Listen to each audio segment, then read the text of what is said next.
Channel medical and नर्सिज्म। आज हम बात करेंगे कम्युनिटी हेल्थ नर्सिंग के ऐसे क्वेश्चंस की जो आपको DMER, UPUMS, MPNHM, MPESB और जितने भी एग्ज़ाम होते हैं उनके लिए आपको हेल्पफुल रहेंगे। Second and most important thing, जो भी लोग MPNHM, MPESB के पेपर्स लेना चाहते हैं वो डायरेक्ट मेरे व्हाट्सएप नंबर पे कांटेक्ट करके पेपर्स है जो ले सकते हैं। और बहुत ही जल्दी MP ग्रुप 5 के पेपर्स आपको अवेलेबल हैं। आप डायरेक्ट मेरे व्हाट्सएप नंबर पे कांटेक्ट करके उन पेपर्स को परचेस कर सकते हैं। प्राइस इतना मिनिमल है कि हर एक कैंडिडेट इसको अफोर्ड कर सकता है। सेकंड थिंग, आपके लिए जुलाई फर्स्ट में इंडिया में जितने भी जगह जो भी एग्ज़ाम्स हुए हैं नर्सिंग के, वो सभी पेपर्स आपको PDF फॉर्मेट में इतनी चीप प्राइस पे अवेलेबल करवाए जाएंगे और आप जहाँ के चाहें वहाँ के पेपर्स के प्रिंट आउट लेके पढ़ सकते हैं। क्योंकि नाउअडेज़ मैंने चेक किया है, बहुत सारे स्टूडेंट्स ऐसे हैं कि वो बुक्स परचेस नहीं कर पा रहे हैं। बुक्स परचेस करने का मतलब है कि जो बुक आज से 2 साल पहले 300 या 400 में आती थी, बट नाउअडेज़ उसका चार्ज है जो 700-800 तक हो गया है।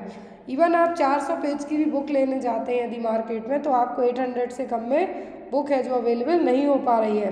सो बेस्ड ऑन दैट कि आपके लिए नर्सिंग का जितना ज़्यादा से ज़्यादा मटेरियल है आपको प्रोवाइड करवाया जा सके, और आपको ऑनलाइन प्लेटफॉर्म से अच्छा कोई भी प्लेटफॉर्म नहीं होगा। सेकेंड थिंग, बुक सबसे अच्छा तरीका होता है पढ़ने के लिए, बट जो भी स्टूडेंट्स बुक्स को अफोर्ड नहीं कर पाते हैं तो इवन उनके लिए PDF फॉर्मेट भी अवेलेबल नहीं हो पाता है। बहुत सारे प्लेटफॉर्म मैंने ऐसे चेक किए हैं, बेस्ड ऑन पर्सनल एक्सपीरियंस भी मैं आपको बताती हूँ। तो आपके लिए बहुत ही जल्दी मे बी 1 जुलाई से ऑलमोस्ट 80% तक काम हो चुका है। कुछ मेडिकल इमरजेंसीज़ के कारण आपके जो PDF मटेरियल है वो पूरा अवेलेबल नहीं हो पाया, बट 1 जुलाई को आपके लिए ऑल इंडिया जितने भी अलग अलग जगह जो भी नर्सिंग के एग्ज़ाम्स हुए हैं वो सब आपको एक ही उसमें आपको अरेंज कर दिए जाएंगे। आपको ओनली 1 क्लिक करना है और आपको पूरे पेपर्स अवेलेबल रहेंगे। तो आज हो गई है 16 जून, आपका इसी महीने DMER का एग्ज़ाम है, MPESB का पेपर भी है। अभी ऑफिशियल डेट तो नहीं दी है, बट जो टेंटेटिव डेट थी अकॉर्डिंग टू दैट मैं आपको बता रही हूँ। और जो गुजरात में भी एग्ज़ाम है, केरला PSC ने भी वैकेंसी निकाली है, केरला CHO ने वैकेंसी निकाली हुई है। तो UPUMS की भी आप तैयारी अच्छे से कीजिए। कल मैंने आपको पेपर का एक थोड़ा सा एक झलक दिखाई थी 50 क्वेश्चन की, वो आपको आज कंप्लीट कर दिया जाएगा। तो यहाँ पर आज की क्लास का फर्स्ट क्वेश्चन है वो आपका ये रहा, the condition where bacteria circulate and multiply in the blood is called. तो कौन सी कंडीशन है जिसमें बैक्टीरिया क्या है, सर्कुलेट होगा, आपके ब्लड में सर्कुलेट होगा, लेकिन साथ ही साथ वहाँ पे मल्टीप्लिकेशन भी करेगा, तो वो क्या है, सेप्टिसीमिया, बैक्टीरियमिया, पायमिया या फिर none of the above. I think इस तरीके का क्वेश्चन मैंने आपको जो कम्युनिटी पोस्ट होता है उसमें भी ऐड किया था, बट बहुत सारे लोगों ने गलत आंसर भी दिया था। तो ऐसी कंडीशन जहाँ पर बैक्टीरिया सर्कुलेट होने के साथ साथ मल्टीप्लिकेशन भी कर रहा है, कहाँ पर, ब्लड में, वो कहलाएगा सेप्टिसीमिया। क्या है, सेप्टिसीमिया। बैक्टीरियमिया एक अलग कंडीशन है। यहाँ पर देखिए दोनों टर्म दिए हुए हैं। यदि बैक्टीरिया आपके ब्लड में सर्कुलेट होता है और वहीं ग्रोथ कर रहा है तो हो गई सेप्टिसीमिया। बैक्टीरियमिया ऐसी कंडीशन है relates to the presence of viable bacteria in the blood stream. मतलब आपके ब्लड में बैक्टीरिया का प्रेजेंट होना बस ही बैक्टीरियमिया है, लेकिन सर्कुलेट होना, ग्रोथ करना, वो सब आपका किस में आएगा, सेप्टिसीमिया में। पायमिया का होगा ब्लड पॉइजनिंग, मतलब आपके पूरे ब्लड स्ट्रीम में बैक्टीरिया के कारण जो पस का फॉर्मेशन हुआ है, तो यहाँ पर क्या कहलाएगा पायमिया, जिसको हम ब्लड पॉइजनिंग भी कह सकते हैं। और ब्लड पॉइजनिंग होगी सेप्टिसीमिया और बैक्टीरियमिया के कारण, अकेली नहीं होगी, क्योंकि जो बैक्टीरिया आपके ब्लड में है वो आपकी ब्लड में कुछ ना कुछ तो करेंगे ही करेंगे। ऐसा नहीं कि बस पड़े रहेंगे, वो कुछ ना कुछ ग्रोथ करेंगे अपनी, कुछ आपको इन्फेक्शन भी करेंगे। तो इस तरीके से जो आपके ब्लड में पस का बनाने का काम करेंगे, रिलीज करेंगे पस को, वो कहलाएगा pyaemia. Clear. Next is when the patient vomit the most important nursing object is to prevent. तो जब भी पर्सन को वॉमिटिंग होती है तो एज अ नर्स आपका सबसे इम्पॉर्टेंट गोल और ऑब्जेक्टिव क्या है, किस चीज़ को बचाना है, प्रिवेंट करना है? डिहाइड्रेशन को, मेटाबॉलिक एल्कलोसिस, एस्पिरेशन या रप्चर ऑफ टिश्यू। तो जब भी आपको इस तरीके से क्वेश्चन आए, स्पेशली वॉमिटिंग हो, यदि आपको वॉमिटिंग वाला केस पूछा है तो आपको एस्पिरेशन से प्रिवेंट करना है। क्या करना है? एस्पिरेशन से प्रिवेंट करना। यदि यहाँ पर वॉमिटिंग की जगह कह देते कि लूज मोशन हो रहा है, क्या हो रहा है? लूज मोशन हो रहा है, तब आप क्या कहेंगे? डिहाइड्रेशन को प्रिवेंट करना है। लेकिन यहाँ पे क्या कहा गया है आपसे कि वॉमिटिंग हो रही है, तो वॉमिटिंग होने के कारण आप पर्सन में किस चीज़ से प्रिवेंट करना चाहेंगे? एस्पिरेशन से। क्योंकि जो भी स्टमक से मटेरियल आया है, तो आपने देखा होगा जब आपको भी इवन वॉमिटिंग सबको हुई है, बहुत ज़्यादा वॉमिटिंग होती है, इवन नाक से भी, स्पेशली बच्चों में बहुत ज़्यादा ये देखने को मिलता है। तो उस टाइम पर क्या किया जाता है कि बच्चे को शांत रहने की जो आप कोशिश करेंगे कि बच्चा शांत रहे, क्योंकि उस टाइम इवन बड़े बच्चे सभी घबरा जाते हैं। तो ऐसे केस में एस्पिरेट होने का चांस सबसे ज़्यादा होगा, मतलब जो आपके मुंह से आया हुआ मटेरियल है वो आपकी नाक के थ्रू, रेस्पिरेटरी ट्रैक्ट के थ्रू आपके लंग्स में जा सकता है। वो सिचुएशन आपके लिए प्रॉब्लमेटिक हो सकती है।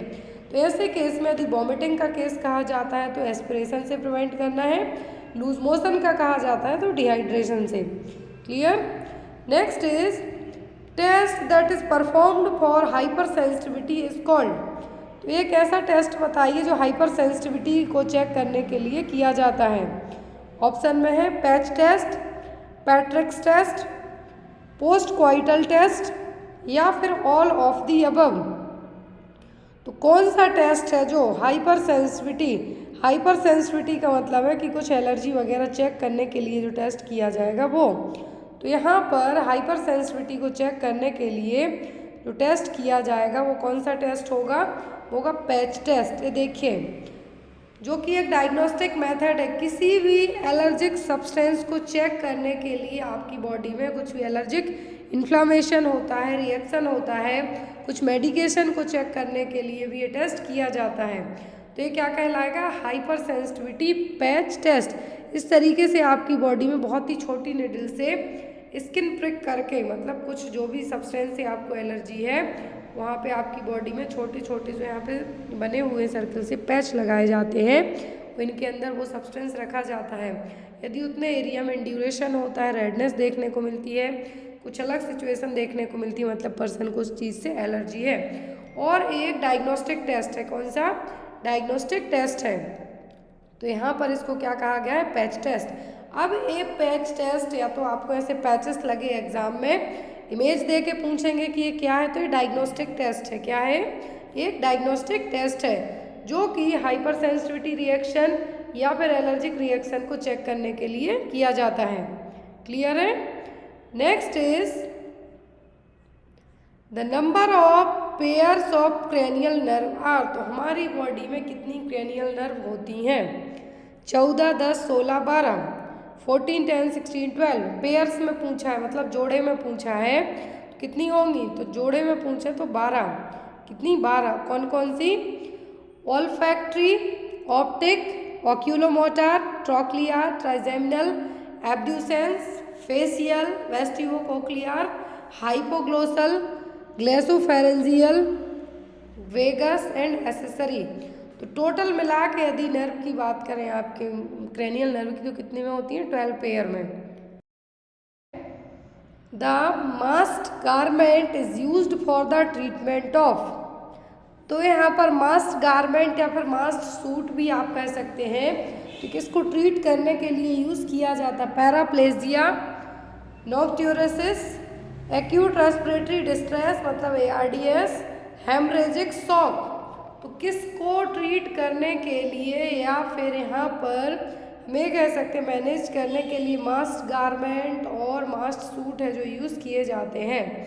तो ये यहाँ पर जिस चीज़ को ट्रीट करने के लिए यूज़ किए जाते हैं, यहाँ पर जो मास्ट है, मास्ट का मतलब होगा मेडिकल एंटी शॉक ट्राउजर्स।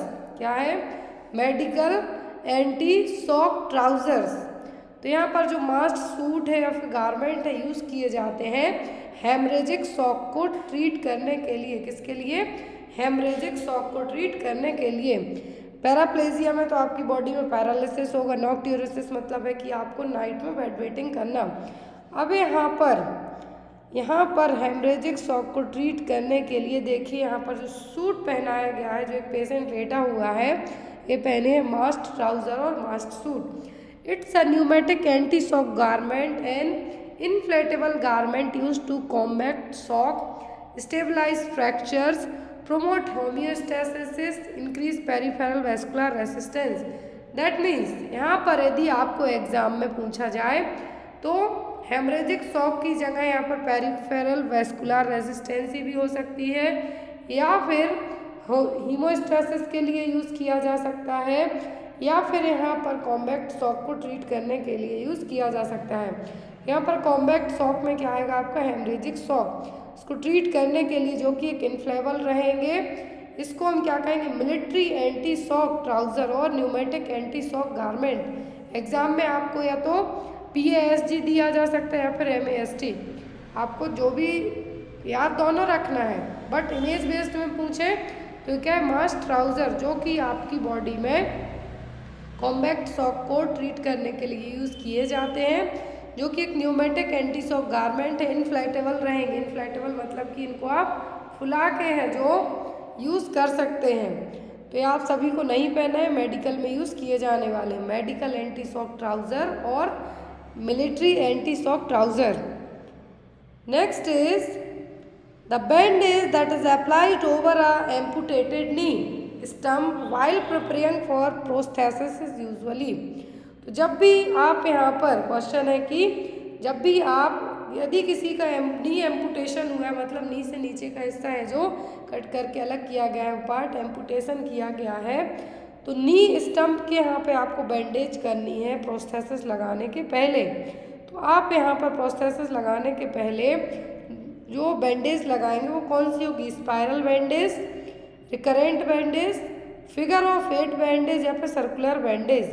तो कौन सी बैंडेज यहाँ पे आप यूज़ करेंगे, तो जो बैंडेज यहाँ पे यूज़ की जाएगी वो होगी फिगर ऑफ 8 बैंडेज। ये देखिए यहाँ पर a bandage in which the turns cross each other like the figure 8, ऐसी बैंडेज जिसमें आपका जो क्रॉस बनता है 8 तरीके से बनेगा, और जो भी जॉइंट्स पे प्रेशर पड़ता है उसको कम करने के लिए की जाएगी। तो यहाँ पर इस तरीके की बैंडेज है जो कब की जाएगी, यहाँ पर जो कहा गया है कि प्रोस्थेसिस के लिए नी एम्पुटेशन कहा गया है, लेकिन ये नी एम्पुटेशन की जगह हैंड में, फुट में, ग्रेट टो या फिर आपको स्प्रेन स्ट्रेन आते हैं उसके लिए भी यूज़ किया जा सकता है। तो ये क्या है, figure of 8 bandage. Next is most important question, the equipment used to carry small quantities of vaccine for outreach programme is called. तो ऐसा इक्विपमेंट बताना है कि आपको कुछ वैक्सीन लेके कहीं पर, मान लीजिए कोई वैक्सीनेशन प्रोग्राम है या फिर आप किसी विलेज में जाते हैं, वैक्सीन देनी है आपको, तो यहाँ पर आप कुछ वैक्सीन लेके जाना चाहते हैं, carry small quantities of vaccine. तो यहाँ पर आप वैक्सीन किस में ले जाएंगे, वॉक इन फ्रीज़र में, walk in cooler, vaccine career या फिर आइस पैक्स में, किसमें आप वैक्सीन को लेके जाएंगे। तो ऐसे केस में आप वैक्सीन को वैक्सीन करियर में लेके जाएंगे, किसमें, वैक्सीन करियर में लेके जाएंगे। आपने जो कोल्ड चेन पड़ी हुई है, अकॉर्डिंग टू कोल्ड चेन के, कि डिस्ट्रिक्ट हॉस्पिटल में अलग तरीके से वैक्सीन रखी जाती है, PSC में आइसलैंड रेफ्रिजरेटर में रखी जाती हैं, तो अलग अलग जगह वैक्सीन को अलग अलग तरीके से रखा जाता है, स्टोर किया जाता है। बट जो टेम्परेचर होता है वैक्सीन का वो सभी जगह एक से मेंटेन करके रखना होता है। लेकिन यदि आप किसी आउटरीच प्रोग्राम में जाते हैं या फिर आपको 6 से 7 वैक्सीन लेके जानी है वहाँ पे, तो किस में लेके जाएंगे आप, वैक्सीन करियर में। Next is DEXA scan used to diagnosis of. तो डेक्सा स्कैन किसको डायग्नोस करने के लिए किया जाएगा, ब्रेस्ट कैंसर, CHD, ऑस्टियोपोरोसिस या फिर पल्मोनरी एम्बोलिज्म। तो डेक्सा स्कैन एक क्या है, ड्यूअल एनर्जी स्कैन एक्सरे है एक तरीके से, जिसको हम क्या कहेंगे, ड्यूअल एनर्जी एक्सरे एब्जॉर्पमेट्री। तो यहाँ पर जो डेक्सा स्कैन किया जाएगा तो ये किस में किया जाएगा, तो ब्रेस्ट कैंसर हो गया, CHD हो गई, पल्मोनरी एम्बोलिज्म हो गया। आप एक्सरे से उतना क्लियर पता नहीं कर पाएंगे, जो कि आपको पता होगा ऑस्टियोपोरोसिस क्या है, ऑस्टियोपोरोसिस के लिए। इस केस में पर्सन को क्या है, जो पर्सन की बोन डेंसिटी चेक करने के लिए टेस्ट है जो किया जाएगा कि पर्सन में बोन मास कितना है। बोन डेंसिटी चेक करने के लिए टेस्ट है जो किया जाएगा, जिसको हम क्या कहेंगे, DL energy x ray एब्जॉर्बोमेट्री।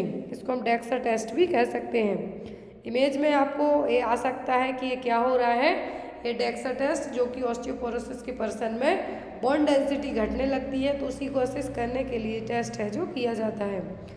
Next is pernicious anaemia is the commonest form of anaemia caused by the lack of which one.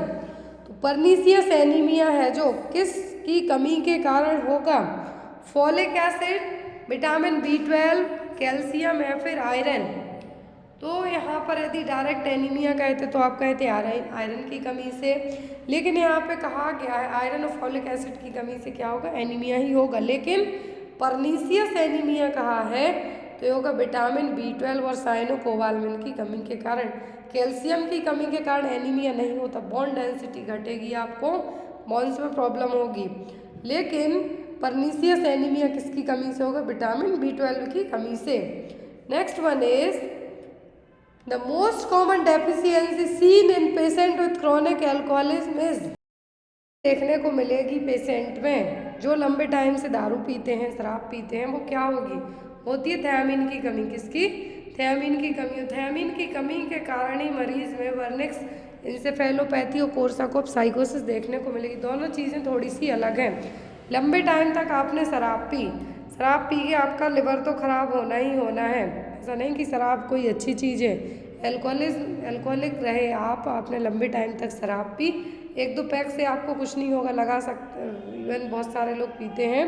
लेकिन यदि आप लंबे टाइम से पी रहे हैं तो आपको थियामिन की कमी होगी। थियामिन की ज़रूरत किसके लिए होती है, ब्रेन टिश्यूज़ की डेवलपमेंट के लिए, ग्रोथ के लिए, हेल्दी रहने के लिए। लेकिन जब वही थियामिन की कमी आपके होगी, आपके ब्रेन के टिश्यूज़ में कमी पड़ेगी, तो आपके ब्रेन टिश्यू में इस्चीमिया होगा मतलब वहाँ पे नेक्रोसिस डेवलप होगा, सेल की डेथ होगी, ऑक्सीजन की सप्लाई नहीं होगी, ब्लड की सप्लाई नहीं होगी। फिर आपको होगा वर्निक्स, मतलब कि एक्यूट कन्फ्यूजनल स्टेट होगा, ऑप्थेल्मोप्लेजिया होगा, अटैक्सिया होगा। लेकिन आफ्टर दैट, इसके बाद और जो सिचुएशन बनेगी वो होगी कोर्साकॉफ साइकोसिस, जिसको आप कहेंगे, आपने जो भी डिटेंशन सेंटर देखे होंगे, रिहेबिलिटेशन सेंटर देखे होंगे, या फिर आपने मेंटल हॉस्पिटल में अपनी पोस्टिंग की होगी आपकी, तो वहाँ पे आपने देखा होगा कि अल्कोहलिज्म वाले मरीज़ क्यों जाते हैं वहाँ पे। उनका तो आप रिहेबिलिटेशन में भी ट्रीटमेंट कर सकते हैं, बट ऐसा नहीं है। जब मरीज़ लंबे टाइम तक शराब पीते रहे, अब वो रिहेबिलिटेशन में भी ठीक नहीं हो पा रहा है, उसको साइकेट्रिक प्रॉब्लम बन चुकी हैं, तो उसको ट्रीट करने के लिए उसको फिर मेंटल हॉस्पिटल ही भेजा जाएगा। तो यहाँ पर कोर्साकॉफ साइकोसिस डेवलप होगी, जिसमें आपको कन्फेबुलेशन होगा, एमनेसिया होगा, आप भूलना स्टार्ट करेंगे और साइकोसिस डेवलप होगी। Next is Cidex is also known as. तो सिडेक्स क्या है, फॉर्मेल्डिहाइड है, ग्लूटाल्डिहाइड है, फिनॉल है कि सेवलॉन है। सिडेक्स है क्या, सिडेक्स कहलाता है ग्लूटाल्डिहाइड। क्या है, ग्लूटाल्डिहाइड है। आपने देखा होगा इसका यूज़ एज एन डिसइंफेक्टेंट के तौर पे किया जाता है। किसका, ग्लूटाल्डिहाइड का।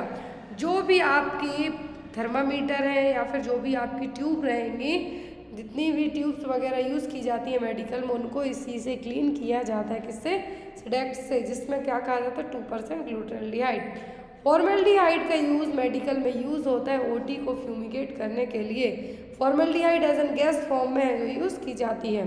क्लियर।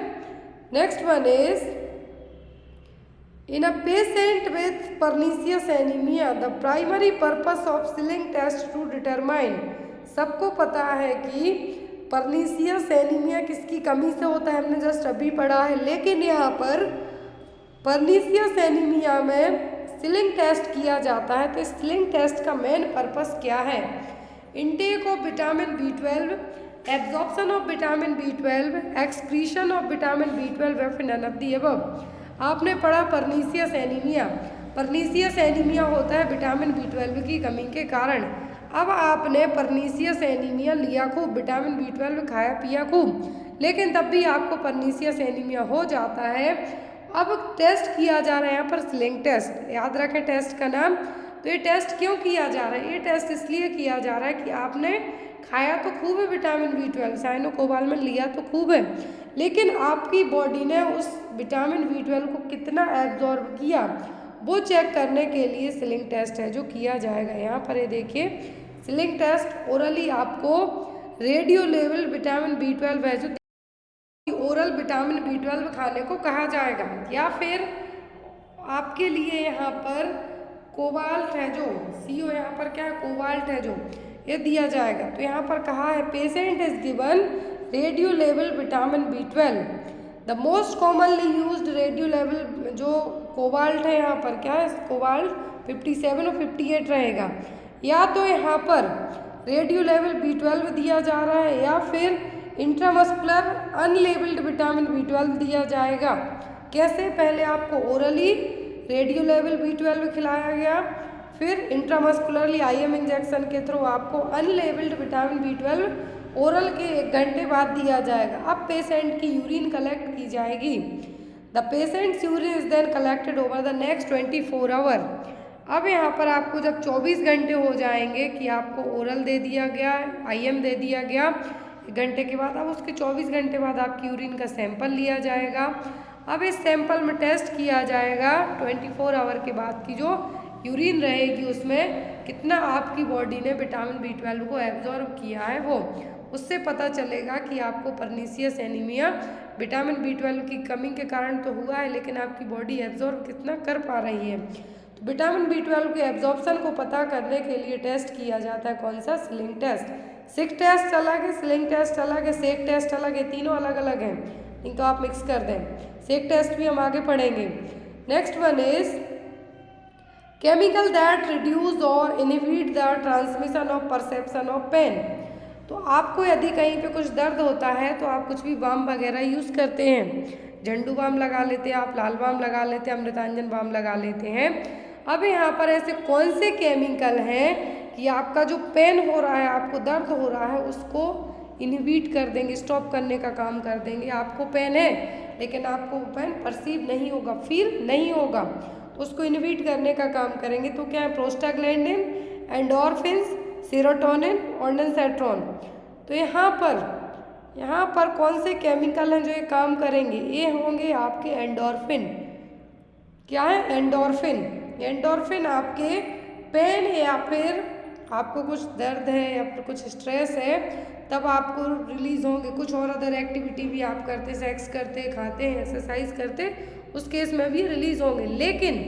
लेकिन यदि आपको जब दर्द होता है तो या तो ये इनहिबिट करेंगे केमिकल आपकी बॉडी में, क्या किस चीज़ को, पेन के लिए, या फिर ये आपकी बॉडी में इनहिबिट करने के अलावा कम करने का काम करेंगे कि आपको दर्द फील ना हो। और वो रिलीज़ कौन करेगा? आपका ब्रेन।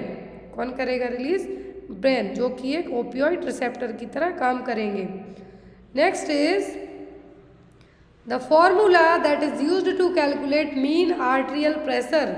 मीन आर्टेरियल प्रेशर को कैलकुलेट करने के लिए कौन सा फॉर्मूला अपनाया जाता है? तो यहाँ पर आपको डायरेक्ट फॉर्मूला ही बता देते हैं ताकि आपको कन्फ्यूज़न ना हो।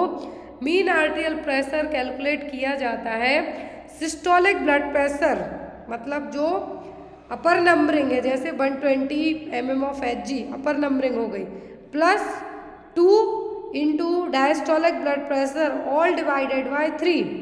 यहाँ पर ये देखिए आपको इस तरीके से एग्जाम में आ सकता है, या फिर आपको फॉर्मूला ऐसे दिया जा सकता है कि सिस्टोलिक BP मतलब upper numbering plus 2 into diastolic BP divided by 3। तो यहाँ पर मीन आर्टेरियल प्रेशर आप कैलकुलेट करेंगे तो कैसे निकालना है आपको? अभी देखिए यहाँ पर सिस्टोलिक BP होता है आपका 120, नॉर्मल मैं बता रही हूँ कि systolic 120, diastolic 80 mm of Hg। अब यहाँ पर मीन आर्टेरियल प्रेशर आप कैसे निकालेंगे? तो 120 प्लस 2 इंटू 80 डिवाइडेड बाय 3। अब 120 प्लस 160 किया आपने डिवाइडेड बाय 3 तो आपका 280 डिवाइडेड बाय 3 आया, मतलब आपका कितना निकल के आया? 93। तो यहाँ पर जो आपका मीन आर्टेरियल प्रेशर निकल के आएगा तो वो कितना होगा? 93। लेकिन जो एक नॉर्मल रेंज की बात करें तो होता है 70 से 110 तक नॉर्मल होगा।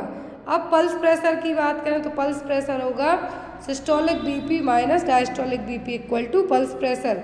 120 में से 80 माइनस कर दीजिए आप, 120 माइनस 80 निकल के आएगा 40, वो होगा आपका पल्स प्रेशर। ये हो गया mean arterial pressure. Pulse pressure में आपको सिस्टोलिक बीपी में से डायस्टोलिक बीपी को घटा देना है। Next one is Ishihara chart is used for the assessment of. तो इशिहारा चार्ट का यूज़ किसको असेस करने के लिए किया जाता है? Night blindness, colour vision, both A and B या फिर कैटरैक्ट। तो इशिहारा चार्ट यूज़ किया जाता है कलर विजन को चेक करने के लिए। रहा आपका इशिहारा चार्ट। क्या? इशिहारा चार्ट जो आपके लिए, यदि हम ये कहें कि कलर विजन की बात हो रही तो इशिहारा चार्ट यूज़ किया जाता है।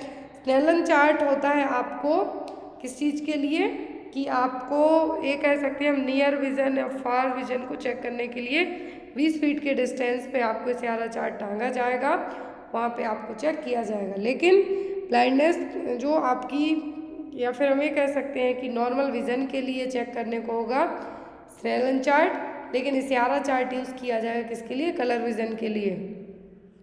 Next one is syphilis infection is caused by. तो सिफिलिस के लिए रिस्पॉन्सिबल क्या है? फंगई, वायरस, प्रोटोजोआ फिर स्पायरोचीट। तो सिफिलिस के लिए रिस्पॉन्सिबल क्या है? ट्रिप्नोमा पैलिडियम आपने नाम पढ़ा है, लेकिन इसका जो यहाँ पर ट्रिप्नोमा पैलिडियम नहीं होगा, स्पायरोचीट। क्या है? स्पायरोचीट। क्वेश्चन है यहाँ पर, if HIV positive mother wants to breast feed her baby, what is the most appropriate response from a nurse और MLHP और CHO। यदि कोई माँ अपने बच्चे को ब्रेस्ट फीड करवाना चाहती है तो एज अ नर्स आप क्या रिस्पॉन्स देंगे पेशेंट के लिए? माँ के लिए क्या चीज़ समझाएंगे कि आप अपने बच्चे को क्या करें, ब्रेस्ट फीड करवाएं कि नहीं करवाएं? तो ऑप्शन में है यहाँ पर encourage breast feeding to facilitate the bonding, encourage breast feeding because it's healthier for baby, encourage breast feeding so that she can get rest and get well healthy, last one is discourage the mother for breast feeding. तो यदि आपके पास कोई ऐसा case आता है जिसमें mother HIV positive वो अपने बच्चे को ब्रेस्ट फीड करवाना चाहती है, तो as a nurse, as a CHO, MLHP और as a health care provider आप क्या कहेंगे? माँ को कहेंगे कि बच्चे को ब्रेस्ट फीड ना करवाएं, क्योंकि ब्रेस्ट फीड से ही आपके बच्चे को HIV हो सकता है। तो ऐसे केस में आपको क्या करना है? डिस्करेज करना है। लेकिन यदि यहाँ पर यही चीज़ होती कि मदर HIV पॉजिटिव है, ब्रेस्ट फीड करवाना चाहती है, लेकिन साथ में निवेरापाइन उसको दी जा रही है, तो वो ब्रेस्ट फीड करवा सकती थी, तब वो सेफ होता बच्चे के लिए। लेकिन यदि ये कंडीशन नहीं है निवेरापाइन मेडिसिन की, तब माँ अपने बच्चे को ब्रेस्ट फीड नहीं करवा सकती, क्योंकि ये बच्चे को भी है जो HIV हो सकता है। अब दो मेडिसिन के नाम है जिनमें आप कंफ्यूज हो सकते हैं, तो आपको क्या करना है, यदि ब्रेस्ट फीडिंग मदर के लिए कहते हैं कि बच्चे को HIV ट्रांसमिशन हम कैसे रोक सकते हैं, तो हम क्या देंगे? निवेरापाइन एज एन प्रोफाइलैक्सिस के तौर पर देंगे। मदर HIV पॉजिटिव है तो हम क्या करेंगे? मदर टू चाइल्ड में जो ट्रांसमिशन हो सकता है ब्रेस्ट फीडिंग के थ्रू, तो हम जो बच्चे की जब 6 मंथ तक जो एक्सक्लूसिव ब्रेस्ट फीडिंग की ज़रूरत होती है, तब हम क्या करेंगे? माँ को निवेरापाइन देंगे, जिससे बच्चे को हम प्रिवेंट कर सकते हैं HIV से। लेकिन यदि हमें डिलीवरी के टाइम पर या फिर जब बच्चा क्या हो, डिलीवरी के टाइम पर या फिर इंट्रापार्टम पीरियड में हो, तो हमें क्या करना है? जिडोविडिन देना है मदर को। किसको? जो प्रेग्नेंट वूमेन है उसको हम HIV पॉजिटिव प्रेग्नेंट वूमेन को क्या देना है? जिडोविडिन देना है मेडिसिन, जिससे जो होने वाला बच्चा है उसको हम क्या कर सकते हैं? प्रिवेंट कर सकते हैं। किससे? HIV इन्फेक्शन से। तो यदि ब्रेस्ट फीडिंग मदर की बात आती है आपको कि breast feeding mother that means delivery हो चुकी है, वहाँ बच्चे को दूध पिलाना चाहती है, तो निवेरापाइन दे के बच्चे को प्रिवेंट कर सकते हैं। लेकिन बच्चा यदि यूट्रस में ही है और माँ HIV पॉजिटिव निकलती है, तो हमें उस बच्चे को यदि HIV इन्फेक्शन से बचाना है, तब हम क्या देंगे? Zidovudine. Next one is one of the high risk factor for cervical cancer is. तो सर्वाइकल कैंसर के लिए सबसे ज़्यादा हाई रिस्क फैक्टर क्या होगा? Human papilloma virus infection that means HPV infection, nulliparity that means वो lady कभी भी प्रेग्नेंट नहीं हुई है, मेंस्ट्रुअल इरेगुलरिटीज, तो मेंस्ट्रुअल इरेगुलरिटीज में बहुत सारी आएंगी, मेनोरेजिया आ जाएगा, डिस्मेनोरिया आएगा, मेट्रोरेजिया आ जाएगा, एमनोरिया आ जाएगा, एडवांस्ड एज ऑफ मैरिज। तो यहाँ पर क्या होगा जो कि सर्वाइकल कैंसर होने का सबसे ज़्यादा हाई रिस्क होगा? तो सर्वाइकल कैंसर किसके थ्रू होता है? ह्यूमन पेपिलोमा वायरस इन्फेक्शन, क्या है, HPV इन्फेक्शन। इसको प्रिवेंट करने के लिए जो वैक्सीन दी जाती है ह्यूमन पेपिलोमा वायरस प्रिवेंट करने के लिए क्या दी जाती है, HPV वैक्सीन। तो यहाँ पर सर्वाइकल कैंसर के बहुत सारे कॉज एग्जाम में आते हैं, लेकिन जो मोस्ट कॉमन कॉज होता है वो होता है HPV इन्फेक्शन, या फिर बहुत कम एज में शादी होना, सेक्स करना, तो क्या है, हाई रिस्क फैक्टर रहेंगे सर्वाइकल कैंसर के लिए। और जो टेस्ट किया जाता है डायग्नोस करने के लिए वो क्या होता है, पैप स्मीयर। पैप स्मीयर का जो स्पेसिमेन है वो कैसे कलेक्ट किया जाता है, अरे स्पेटुला से। Next one is when performing a pelvic examination, the nurse observes a red swallowing area on the right side of the vaginal orifice. The nurse would document this as enlargement of which of the following. तो यदि कोई nurse जब pelvic examination करती है तो उसको vaginal orifice के right side में एक स्वालोइन फूला हुआ जो एरिया है पाल्पेट होगा, फील होगा, तो उसके लिए क्या डॉक्यूमेंट करेगी कि एनलार्जमेंट क्या है, स्किनीज ग्लैंड है, बर्थोलिन्स ग्लैंड है, क्लाइटोरिस है, या फिर पैरायूरेथ्रल ग्लैंड है। तो क्या है जो यहाँ पर नर्स एक ऑब्जर्व करती है, तो क्या है जो कि एक स्वैलन एरिया उसको चेक किया उसने वेजाइनल ऑरिफिस के राइट साइड में, तो ये क्या है, ये है यहाँ पर बर्थोलिन ग्लैंड, क्या है जो कि वेजाइनल ओपनिंग के दोनों साइडें प्रेजेंट रहेगी। ये देखिए ये रही बर्थोलिन ग्लैंड। और सिस्ट कब होगी, तो यहाँ पर बर्थोलिन ग्लैंड क्या करती है, वेजाइना को लुब्रिकेट करेगी। तो यहाँ पर आई होप आपको क्वेश्चन समझ में आ गया हो कि रेड स्वैलन जो एरिया यहाँ पे दिख रहा है, तो ये क्या है, बर्थोलिन ग्लैंड है। एग्जाम में आता है कि बर्थोलिन ग्लैंड कहाँ पर होती है, तो वेजाइनल ओपनिंग के दोनों साइड, एक एक साइड जो है जो ग्लैंड रहेगी। अब यदि यहाँ पर जो बर्थोलिन ग्लैंड है इसका काम क्या है, एक फ्लूइड सीक्रेट करेगी, क्या करेगी, एक फ्लूइड रिलीज करेगी, सीक्रेट करेगी, जो कि वेजाइना को लुब्रिकेट करने का काम करेगा। लेकिन जब यही फ्लूइड जो बर्थोलिन ग्लैंड फ्लूइड को क्या कर रही है, सीक्रेट कर रही है, तो जो बर्थोलिन ग्लैंड के यहाँ पर एक डक्ट होगी, क्या होगी, ये डक्ट है, एक ग्लैंड हो गई, ये डक्ट जो छोटी छोटी दिख रही है क्या करेंगी, फ्लूइड को रिलीज करेंगी वेजाइना में। लेकिन जब इनमें कुछ ऑब्स्ट्रक्शन हो जाएगा तो ये क्या करेंगी, फ्लूइड क्या होगा, बैक होगा, जो कि वापस बर्थोलिन ग्लैंड में आएगा। तो जब ये ग्लैंड में आएगा तो ये केस का फॉर्मेशन करेगा सिस्ट का। एग्जाम में आपको आता है कि बर्थोलिन सिस्ट क्या है, तो जो बर्थोलिन ग्लैंड जो फ्लूइड को सीक्रेट करती हैं, यदि वही बर्थोलिन डक्ट के यहाँ पर जो रिलीज करेगी वेजाइना में डक्ट इस फ्लूइड को, वहाँ ऑब्स्ट्रक्शन आ जाता है, तो जो फ्लूइड क्या होगा, बैक ऑफ होगा, जो कि वापस से बर्थोलिन ग्लैंड में जाएगा और वहाँ पर सिस्ट का फॉर्मेशन करेगा। आई होप आपको ये चीज़ समझ में आ गई हो। अब आता है यहाँ पर स्कैनी और पैरायूरेथ्रल ग्लैंड। तो स्कैनी ग्लैंड और पैरायूरेथ्रल ये सेम नाम है, जो कि फीमेल यूरेथ्रा के यहाँ पर क्या करती हैं, सेक्सुअल एक्टिविटी के टाइम पर जो यूरेथ्रल ऑरिफिस है यहाँ पर क्या रहेंगी, ग्लैंड रहेंगी, जिसको पैरायूरेथ्रल ग्लैंड या फिर स्किनीज ग्लैंड के नाम से जानते हैं। तो ये क्या करेंगी, फीमेल यूरेथ्रा के यहाँ पर क्या करेंगी, म्यूकस का डिस्चार्ज करेंगी सेक्सुअल एक्टिविटी के टाइम पर। तो यहाँ पर इनका काम क्या है, म्यूकस रिलीज करना। ये किसके होमोलॉगस होंगी, प्रोस्टेट ग्लैंड के। प्रोस्टेट ग्लैंड क्या है, मेल में पाई जाती है, जो कि कॉपर्स ग्लैंड है एक तरीके से। कॉपर्स ग्लैंड कहाँ पर रहेगी, प्रोस्टेट ग्लैंड के इंफीरियर पार्ट में। तो जो काम यहाँ पर पैरायूरेथ्रल ग्लैंड करती हैं वही काम कॉपर्स ग्लैंड करेंगी, जो कि प्रोस्टेट ग्लैंड के पास में प्रेजेंट ऊपर इंफीरियर साइड में प्रेजेंट रहेंगी। तो यदि होमोलॉगस पूछे स्किनी ग्लैंड और पैरायूरेथ्रल का, तो क्या है, Cowper's gland. Next one is gestational diabetes increase risk for the following except. तो जेस्टेशनल डायबिटीज से सभी कुछ होने के खतरे हैं, रिस्क हैं, किसी एक को छोड़कर। तो जेस्टेशनल डायबिटीज़ का मतलब क्या है, प्रेगनेंसी में होने वाली डायबिटीज़ की कंडीशन, तो उसमें सब चीज़ें होंगी किसी एक को छोड़कर। Congenital anomalies, small for date babies, small for date foetus, macrosomia, prematurity and still birth. तो जेस्टेशनल डायबिटीज़ प्रेगनेंसी में डायबिटीज़ की कंडीशन है। कंजेनाइटल एनोमली होगा, macrosomia that means large size baby होगा, प्रीमेच्योर और स्टिल बर्थ भी हो सकता है। प्रीमेच्योरिटी का मतलब है बिफोर 37 वीक के पहले डिलीवर हो सकता है। स्टिल बर्थ का मतलब है कि यूट्रस में ही फीटस डेथ हो सकता है।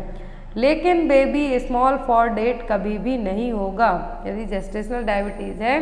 कंजेनाइटल एनोमलीज होगा, मैक्रोसोमिया मोस्ट कॉमन होता है मदर में, बच्चे इवन 4 kg से भी ज़्यादा वेट के तक हो जाते हैं डिलीवर। और प्रीमेच्योर होने के चांसेस भी रहेंगे, स्टिल बर्थ भी होगा, लेकिन स्मॉल फॉर डेट फीटस है जो कभी भी नहीं होगा। स्मॉल फॉर डेट फीटस का मतलब है यहाँ पर 37 वीक कंप्लीट हो गए हैं जो ईडीडी दी है, लेकिन उस टाइम पर भी बच्चा छोटा सा डिलीवर हो तो ये क्या होगा, small for date foetus gestational diabetes में कभी भी नहीं होगा। Next one is the nurse is assigned to a patient who has a bacterial pneumonia and is under droplet precaution, which personal protective equipment will he और she wear to deliver the meal tray. Most important question है, ये थोड़ा tricky question है, exam में आता है। तो यहाँ पर एक नर्स यदि बैक्टीरियल निमोनिया के पेशेंट के लिए उसको असाइन किया गया है, ड्रॉपलेट प्रिकॉशन में रखा गया है पेशेंट को, क्योंकि निमोनिया ड्रॉपलेट इन्फेक्शन ही है, तो यहाँ पर कौन सा पीपी यूज़ करेगी जब वो नर्स पेशेंट का मील ट्रे, खाने की ट्रे है, देने को जाएगी तब। ऑप्शन है special filtration mask and gloves, only mask is needed, gown mask gloves shoe covers, no PP required. तो ऐसे केस में यदि पेशेंट को बैक्टीरियल निमोनिया है, आप कौन सा पीपी यहाँ PP personal protective equipment use करेंगे उसकी मील ट्रे उसके पास तक पहुँचाने में। तो यहाँ पर फर्स्ट थिंग ड्रॉपलेट प्रिकॉशन है। ड्रॉपलेट प्रिकॉशन कैसे होगा, जब आप जो आपके ड्रॉपलेट न्यूक्लियाई कैसे एंटर करेंगे, मुंह से या फिर नाक से, मुंह से या फिर नाक से एंटर करेंगे, तो इसके लिए जो मेन आपके पास पीपी इक्विपमेंट होना चाहिए वो क्या है, मास्क। तो यहाँ पर आप किसके साथ जाएंगे, ओनली मास्क इज नीडेड। यदि मार्स का पेशेंट होता, यदि मार्स का पेशेंट होता तब हम क्या करते, पूरा पीपी यहाँ पर यूज़ करते, लेकिन यहाँ पर बैक्टीरियल निमोनिया का और ड्रॉपलेट प्रिकॉशन में है, क्या यूज़ करेंगे, mask. Next one is collapsing pulse is also known as. तो कोलैप्सिंग पल्स का मतलब क्या है, bounding pulse, water hammer pulse, pulse alternation या फिर बाइजेमिनल पल्स। तो यहाँ पर क्या मतलब होगा किसका, कोलैप्सिंग पल्स का मतलब होगा वाटर हैमर पल्स। क्या होगा, water hammer pulse. Bounding pulse का मतलब होगा कि जब फोर्सफुल हार्ट बीट, क्या है, फोर्सफुल हार्ट बीट के कारण जो आपको आर्टरीज में बहुत ज़्यादा स्ट्रॉन्ग पल्स फील होगी वो क्या कहलाएगी यहाँ पर, बाउंडिंग पल्स। और पल्स अल्ट्रेशन में अलग अलग आ सकते हैं, ब्रेडिकार्डिया आ सकता है या फिर टैकीकार्डिया आ सकता है। नेक्स्ट है यहाँ पर बाइजेमिनल पल्स। तो बाइजेमिनल पल्स का मतलब होगा कि जब दो बीट एक साथ देंगी लेकिन इनमें जो कुछ चेंजेस देखने को मिलेंगे। A pulse characterised by 2 beats close together with a pause following each pair of beats. तो यहाँ पर 2 बीट क्या होंगी, बहुत फास्ट है जो फील होंगी, सुनाई देंगी। कोलैप्सिंग क्या है, water hammer pulse. Next one is in a healthy person stroke volume is about. तो एक हेल्दी पर्सन में स्ट्रोक वॉल्यूम क्या होगा, एग्जाम में इसका फॉर्मूला आपसे आता है या फिर स्ट्रोक वॉल्यूम कैसे कैलकुलेट करेंगे। तो यहाँ पर स्ट्रोक वॉल्यूम नॉर्मली कितना होता है, तो स्ट्रोक वॉल्यूम यहाँ पर क्या है, 50 ml, 100 ml, 70 ml या फिर 170 ml। तो यहाँ पर स्ट्रोक वॉल्यूम का मतलब होगा the volume of blood pumped out the left ventricle of the heart during each systolic cardiac contraction. तो एक हेल्दी पर्सन का स्ट्रोक वॉल्यूम कितना होता है, 70 ml। यहाँ पर यदि फॉर्मूला पूछा जाता है आपसे तो क्या होगा फॉर्मूला स्ट्रोक वॉल्यूम के लिए, तो यहाँ पर वो है volume of blood ejected by each ventricle पर बीट। क्या है, जो ब्लड इजेक्ट होगा हर एक वेंट्रिकल से पर बीट में वो क्या कहलाएगा, स्ट्रोक वॉल्यूम। कार्डियक आउटपुट यदि आपको आता है तो क्या है, amount of blood pumped by each ventricle पर मिनट। कार्डियक इंडेक्स, यदि यहाँ पर आपको क्या आता है, पूछते हैं स्ट्रोक वॉल्यूम का, तो क्या होगा, and diastolic volume minus and systolic volume. तो यहाँ पर आपको या तो एग्जाम में सिस्टोलिक बीपी बता देंगे या फिर डायस्टोलिक बीपी बता देंगे और एसबी कैलकुलेट करने के लिए कहेंगे। बहुत ईजी है, आपको ये फॉर्मूला याद रखना है। Next one is in children calculation of drug is done on the basis of. तो बच्चों में ड्रग डोज कैलकुलेट कैसे किया जाता है, ऑप्शन में यहाँ पर एज के अकॉर्डिंग, वेट के अकॉर्डिंग, हाइट के अकॉर्डिंग या फिर लेंथ के अकॉर्डिंग। तो चाइल्ड में जो ड्रग डोज कैलकुलेट किया जाता है तो वो कैसे किया जाता है, तो जनरली बहुत सारे फॉर्मूला यूज़ किए जाते हैं, लेकिन इस तरीके से आपके पास यदि क्वेश्चन आता है तो कैसे आप बच्चे का डोज है जो कैलकुलेट करेंगे। तो यदि बच्चे का डोज कैलकुलेट करने की बात आ रही है, फॉर्मूला आपके सामने नहीं है, only age, weight, height, length बताया, तब आप किससे करेंगे, वेट से। कैसे करेंगे, वेट से। और यदि आपको बच्चे का डोज कैलकुलेट करने के लिए कहा जाता है तो सबसे जो ज़्यादा यूज़ किया जाता है फॉर्मूला वो है क्लार्क रूल, क्योंकि इसमें बच्चे का वेट ही यूज़ किया जाता है। और यदि इन्फेंट में पूछते हैं अंडर 1 ईयर एज में, तब फ्राइड्स रूल यूज़ करेंगे। वेट के अकॉर्डिंग पूछते हैं तो क्लार्क जो कि कॉमनली यूज़ होता है। और यदि यहाँ पर बच्चे की एज 1 साल से लेके 12 साल तक है तो यंग्स रूल। लेकिन मोस्ट कॉमनली क्वेश्चन ऐसा आता है तो वेट कहना है आपको। यदि इन्फेंट के लिए कहते हैं तो फ्राइड्स रूल यूज़ किया जाएगा, क्लार्क रूल, और सबसे ज़्यादा कॉमनली हर एक हॉस्पिटल में यूज़ किया जाता है। Next one is drug that cause expulsion of gas from the intestinal tract. तो कौन सी ड्रग है जो कि इंटेस्टाइनल ट्रैक्ट से गैस को एक्सपल्सन करने के लिए, बाहर निकालने के लिए यूज़ की जाएगी। एस्ट्रिंजेंट, कार्मिनेटिव, कैथार्टिक्स या फिर एमिटिक्स। तो जो ड्रग यहाँ पर इंटेस्टाइनल ट्रैक्ट से गैस को बाहर निकालने के लिए यूज़ की जाएगी वो क्या कहलाती है, कार्मिनेटिव एजेंट्स। क्या कहलाते हैं, carminative agents. Next one is term melaena means. तो मेलेना का मतलब क्या है, dark coloured stool containing the blood, pus in the urine, painful micturition या फिर शुगर इन द यूरिन। तो क्या टर्म है जो यूज़ किया जाएगा मेलेना के लिए। तो मेलेना के लिए जो टर्म यूज़ होगा वो क्या कहलाएगा, डार्क कलर्ड स्टूल। क्यों है, क्योंकि इसमें ब्लड है जो प्रेजेंट है। तो यहाँ पर आप किसको मार्क करेंगे, dark coloured stool containing the blood. तो ये यहाँ पर ब्लड या तो आपके इंटरनल ब्लीडिंग के कारण भी हो सकता है। तो यहाँ पर मेलेना यदि एग्जाम में आपको आता है तो dark colour stool containing the blood. Next one is the enema given to relieve gaseous distension. तो कौन सा एनिमा है जो गैसियस डिस्टेंशन को रिलीव करने के लिए यूज़ किया जाता है, कोल्ड, एंटी हेलमेंथिक, कार्मिनेटिव या फिर परगेटिव। कौन सा एनिमा यहाँ पर यूज़ किया जाएगा। तो जो एनिमा यहाँ पर यूज़ होगा वो कौन सा एनिमा होगा। तो गैसियस डिस्टेंस को ट्रीट करने के लिए क्या हम करेंगे, कार्मिनेटिव एनिमा। जब जो अभी हमने क्वेश्चन देखा कि यदि इंटेस्टाइनल ट्रैक्ट में गैस बन रही है तो कौन सी मेडिसिन देंगे, कार्मिनेटिव एजेंट। अब यहाँ पर गैसियस डिस्टेंशन के लिए यदि एनीमा पूछते हैं तो क्या होगा, कार्मिनेटिव एनीमा। यदि कॉन्स्टिपेशन है, क्या है, यदि कॉन्स्टिपेशन है तब हम क्या देंगे, परगेटिव एनीमा। यदि हेलमेंथिक इन्फेक्शन है तब हम क्या देंगे, anti helminthic enema. Next one is, और यदि पोजीशन पूछे पेशेंट को कौन सी पोजीशन में लेटाएंगे एनीमा देने के टाइम पर, तो लेफ्ट लेटरल पोजीशन।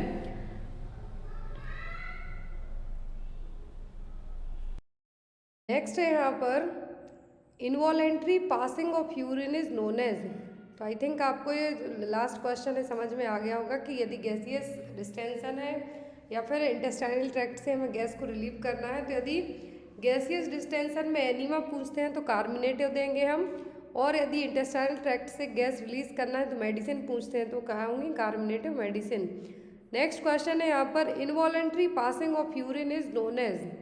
तो इनवॉलेंट्री पासिंग ऑफ यूरिन के लिए क्या कहेंगे, दैट मीन्स जिस पर कंट्रोल ना हो। वॉलेंट्री का मतलब क्या होगा, आप कंट्रोल कर सकते हैं, लेकिन इनवॉलेंट्री पासिंग ऑफ यूरिन के लिए क्या टर्म है जो यूज़ किया जाएगा।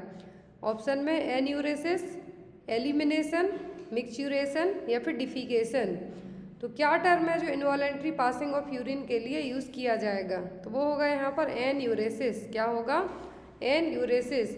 मिक्सचुरेशन का मतलब होगा बार बार यूरिन पास आउट करना, लेकिन इनवॉलेंट्री में क्या होगा कि आप यूरिन पास करना चाहते हैं लेकिन आपका कंट्रोल नहीं है, तो वो क्या हो गया, involuntary passing of urine. Next one is a teaching method which enables teacher trainees to practice a skill while teaching a short lesson to a small number of people is called। तो teaching की एक ऐसी method जिसमें teacher जो trainee student है उनके लिए एक शॉर्ट लेसन है जो और स्मॉल नंबर ऑफ पीपल के लिए समझाता है, तो वो कौन सी मेथड होगी। क्वेश्चन ऐड किया है हमारे हर एक एग्जाम में आया हुआ है, वो है यहाँ पर Which among the following is most commonly seen in premature children due to the excessive oxygen supply? तो जो प्रीमेच्योर इन्फेंट होते हैं, प्रीमेच्योर का मतलब है जो 37 वीक के पहले डिलीवर हो जाते हैं, लेकिन जो यहाँ पर ज़रूरी नहीं कि जितने भी 36 वीक में हुए या फिर 35 में हुए उनको ऑक्सीजन सप्लाई की ज़रूरत पड़ती है। जनरली जो 31 वीक के पहले होते हैं उनको पड़ती है इसकी ज़रूरत ऑक्सीजन सप्लाई। लेकिन यहाँ पर क्वेश्चन इसी तरीके से रहेगा कि जो प्रीमेच्योर इन्फेंट है, क्या है, जो प्रीमेच्योर बेबी हुआ है यहाँ पर, तो उसमें यदि आपने लंबे टाइम तक ऑक्सीजन की सप्लाई की तो उसको क्या डेवलप होने के चांसेस रहेंगे? रेटिनोपैथी, ऑप्थेल्मिया नियोनेट्रम, या फिर ब्लाइंडनेस, या फिर जीरोप्थेल्मिया। तो क्या है जो बच्चे में डेवलप होने के चांसेस रहेंगे? जिन भी बच्चों में लंबे टाइम तक ऑक्सीजन की सप्लाई की जाती है उनमें फाइब्रोप्लास्टिया नियोनेट्रम या फिर हमें कह सकते हैं रेटिनोपैथी है जो डेवलप होने के चांसेस रहते हैं। क्या रहेंगे? रेटिनोपैथी डेवलप होने के चांसेस रहेंगे। तो यहाँ पर आपका आंसर होगा रेटिनोपैथी। अभी रेटिनोपैथी क्या है? जो बच्चे हैं, कहते हैं कि बच्चे जब होते हैं आपको लगेगा कि वो आपको देख के हंस रहे हैं, स्पेशली 1 मंथ 2 मंथ के बच्चे, बट ऐसा नहीं होता। वो अपने में ही मस्त रह के स्माइल कर देते हैं क्योंकि उनको उतना दूर का नहीं दिखता है। लेकिन यदि बच्चा जब होने के यदि कंप्लीट टर्म में भी हुआ है और उसको उतना प्रॉपर विजिबल नहीं हो रहा है, तो जब मान लीजिए बच्चा यदि प्रीमेच्योर हो गया, आपने उसको ऑक्सीजन की सप्लाई करवाई, तो उसकी जो छोटी छोटी टिनी जो भी आर्टरीज हैं, ब्लड वेसल्स है बैक में, तो क्या होंगी, उनमें और ज़्यादा प्रॉब्लम्स होगी। वहाँ पर ऑक्सीजन के कारण जो आरओपी है, रेटिनोपैथी और प्रीमेच्योरिटी है, एक आई डिसऑर्डर है। जब यहाँ पर ज़्यादा ऑक्सीजन की सप्लाई होगी तो यहाँ पर क्या होगी, और ज़्यादा एबनॉर्मल ब्लड वेसल्स ग्रो होंगी। जब ब्लड वेसल्स ग्रो होंगी क्या होगा, बच्चे को स्पेशली ब्लाइंडनेस का मोस्ट कॉमन रीज़न प्रीमेच्योरिटी ही होता है। और जब हम ऑक्सीजन की सप्लाई करेंगे तो कोई ना कोई चीज़ दो, तो कुछ ना कुछ घाटा तो लगेगा ही। तो यहाँ पर होता है रेट्रोलेंटल फाइब्रोप्लासिया, या फिर रेटिनोपैथी और प्रीमेच्योरिटी, या फिर टेरी सिंड्रोम। तीनों एक ही चीज़ के नाम है। यदि टेरी सिंड्रोम पूछ ले तो बेबीज़ में ऑक्सीजन सप्लाई के कारण होने वाली प्रॉब्लम है प्रीटर्म बेबीज़ में, या फिर आपको टेरी सिंड्रोम की जगह रेटिनोपैथी और प्रीमेच्योरिटी पूछ ले, या फिर रेट्रोलेंटल फाइब्रोप्लासिया। तीनों एक ही चीज़ है। होंगे कब? यदि प्रीमेच्योर बेबी में आपने ऑक्सीजन की सप्लाई तो करनी ही करनी होती है, लेकिन उसके कॉम्प्लिकेशन के तौर पर जो चीज़ निकल के आएगी वो होगी रेटिनोपैथी। फिर आता है ऑप्थेल्मिया नियोनेट्रम। एग्जाम में क्वेश्चन आता है ऑप्थेल्मिया नियोनेट्रम। तो ये जनरली हम इसको क्या कह सकते हैं? ऑप्थेल्मिया नियोनेट्रम को कंजक्टिवाइटिस ऑफ द न्यूबॉर्न। क्या है? Conjunctivitis of the newborn. जो आपने 5 क्लीन प्रैक्टिस पढ़ी है वो इसी को प्रिवेंट करने के लिए की जाती है, ऑप्थेल्मिया नियोनेट्रम को प्रिवेंट करने के लिए। वो जनरली यदि माँ को सेक्सुअली ट्रांसमिटेड डिसीज़ है, निसीरिया गोनोरिया है, तो बच्चे में होने के चांसेस ज़्यादा रहते हैं ऑप्थेल्मिया नियोनेट्रम के। तो ऑप्थेल्मिया नियोनेट्रम क्या है? न्यूबॉर्न के लिए होने वाली conjunctivitis.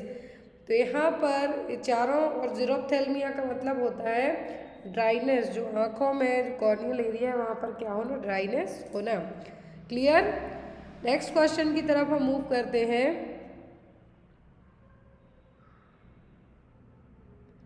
The labor is said to be prolonged when the combined duration of first and second stage is more than। Labour को प्रोलॉन्ग लेबर कब कहा जाएगा? जब कंबाइंड मतलब पहले और दूसरी स्टेज का जो ड्यूरेशन है वो कितने से ज़्यादा हो जाए? 18 hour, 2 hour, 10 hour, 2 hour, 18 hour, या फिर 16 आवर, 10 घंटे, 2 घंटे, 18 घंटे, या फिर 16 घंटे। तो जनरली जो नॉर्मल जो प्रीमी मदर होती है और मल्टी होती है उनमें ड्यूरेशन में डिफरेंट होता है। प्रीमी में क्या होगा, फर्स्ट टाइम कॉन्ट्रैक्शन आने हैं, सर्विक्स डायलेट होनी है, तो इन सभी चीज़ों में थोड़ा सा टाइम लगता है। लेकिन यदि मल्टी है मतलब एक बार से ज़्यादा बार डिलीवरी होना है तो जल्दी हो जाती है डिलीवरी। तो वही केस है यहाँ पर। लेकिन यहाँ पे क्या है, प्रोलॉन्ग्ड लेबर। प्रोलॉन्ग्ड का मतलब होगा जो पहली स्टेज का मतलब पूरा सर्वाइकल डायलिटेशन 10 सेंटीमीटर तक जो सर्विक्स डायलेट है वो, और दूसरी स्टेज मतलब बच्चे का एक्सपल्सन होना, बेबी का एक्सपल्सन होना वो। अब जब ये दोनों स्टेज 18 घंटे से ज़्यादा का टाइम ले लेती हैं तब ये कहलाती हैं प्रोलॉन्ग्ड लेबर। क्या कहलाएंगी? Prolonged labour. और जब यदि फर्स्ट और second stage of labour less than 2 hour, मतलब पहली और दूसरी स्टेज है लेबर की 2 घंटे से भी कम में कंप्लीट हो जाए तो वो कहलाती है प्रेसिपिटेट लेबर। और जब यदि यही लेबर 18 घंटे से और ज़्यादा का टाइम ले ले, माँ बच्चे की जान पे बन पड़े, तो वो कहलाता है फिर ऑब्स्ट्रक्टेड लेबर। क्लियर? प्रोलॉन्ग्ड का मतलब 18 घंटे से ज़्यादा यदि फर्स्ट सेकंड स्टेज हो जाए तो वो, और जो प्रेसिपिटेट का मतलब पहले ही, दैट मीन्स 2 आवर में कंबाइंड ड्यूरेशन यदि हम बात करें, फर्स्ट और सेकंड स्टेज का ड्यूरेशन 2 घंटे से भी कम का होता है तो वो कहलाएगा क्या? Precipitate labour. और यदि जब इसी लेबर को होने में 18 घंटे से और ज़्यादा टाइम लग गया, साथ ही साथ माँ बच्चे पे बन पड़ी, तो वो क्या कहलाएगा? वो कहलाएगा वो ऑब्स्ट्रक्टेड लेबर। लेबर की टोटल 4 स्टेज होती हैं। क्लियर? एग्जाम में आती हैं। लेबर की 4 स्टेज होती हैं।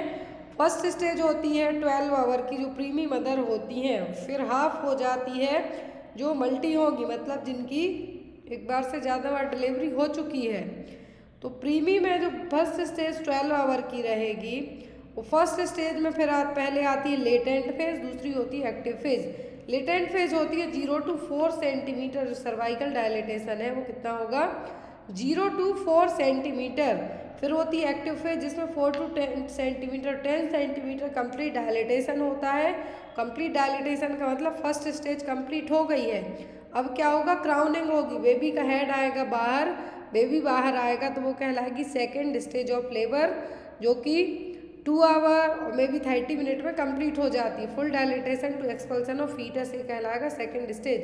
थर्ड स्टेज में birth to expulsion of placenta, क्या है? बेबी एक्सपल्सन होने के बाद जो प्लेसेंटा का एक्सपल्सन होगा वो कहलाएगी क्या? आपकी थर्ड स्टेज। फिर आती है last fourth stage. Third stage यदि जब प्लेसेंटा है विदिन 30 मिनट के, जनरली 15 मिनट में, बहुत प्रीमी मल्टी दोनों में सेम टाइमिंग ही लगती है, जल्दी बाहर आ जाता है 15 मिनट, लेकिन 30 मिनट से भी ज़्यादा यदि ड्यूरेशन लगता है तब हम इसको क्या कहेंगे कि प्लेसेंटा 30 मिनट हो गए हैं अभी भी बाहर नहीं आया है, तो इसको हम क्या कहेंगे? प्लेसेंटा। यदि प्लेसेंटा थर्ड स्टेज में विदिन 30 मिनट के भी बाहर नहीं आता है तब ये कहलाएगा रिटेन्ड प्लेसेंटा। क्या होगा? Retained placenta. और जो पोस्टमार्टम हेमरेज हमने पढ़ा है तो इसमें जो प्राइमरी पीपीएच होता है तो इसका मोस्ट कॉमन रीजन तो होता है टोनिसिटी ऑफ यूट्रस, मतलब यूट्रस की जो टॉन्स है उसमें ताकत ही नहीं बची मसल्स में। लेकिन जो सेकेंडरी पीपीएच होता है उसका मोस्ट कॉमन होता है रिटेन्ड प्लेसेंटा।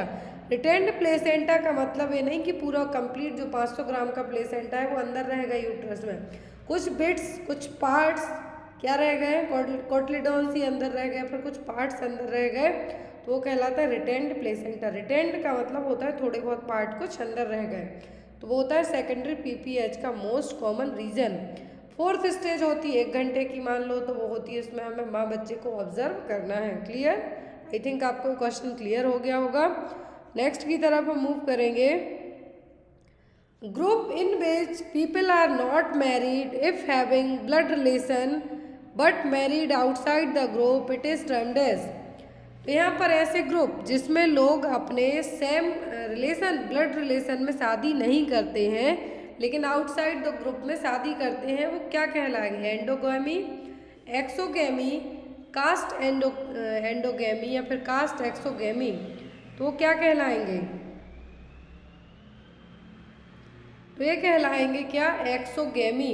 एक्सोगैमी का मतलब है कि यहाँ पर जो अपनी सेम ब्लड रिलेशन में शादी नहीं करेंगे, जैसे हिंदुओं में होता है, अलग अलग रिचुअल्स होते हैं, जनरली यही होता है हिंदूज़ में कि सेम ब्लड रिलेशन में आपकी शादी नहीं होगी। लेकिन मोमेडियंस होते हैं उनमें आई थिंक मामा के बच्चे को छोड़ के बाकी सभी में शादी हो जाती है।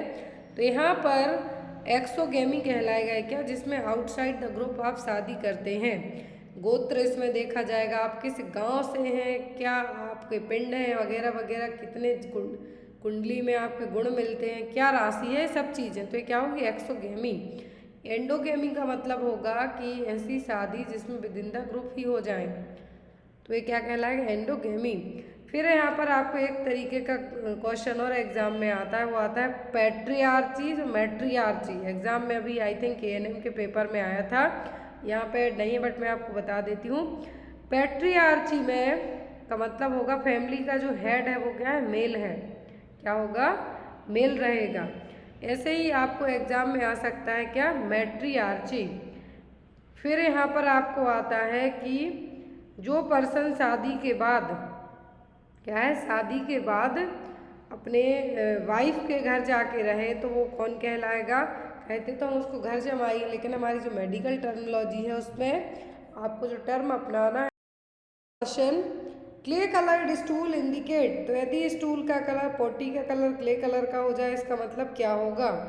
ऑप्शन में है यहाँ पर अपर जीआई ब्लीडिंग के कारण है, इम्पेंडिंग कॉन्स्टिपेशन के कारण है, एन इफेक्ट ऑफ मेडिकेशन, या फिर बाइल ऑब्स्ट्रक्शन के कारण। तो ये होगा क्ले कलर का स्टूल जनरली किसके कारण, बाइल ऑब्स्ट्रक्शन के कारण।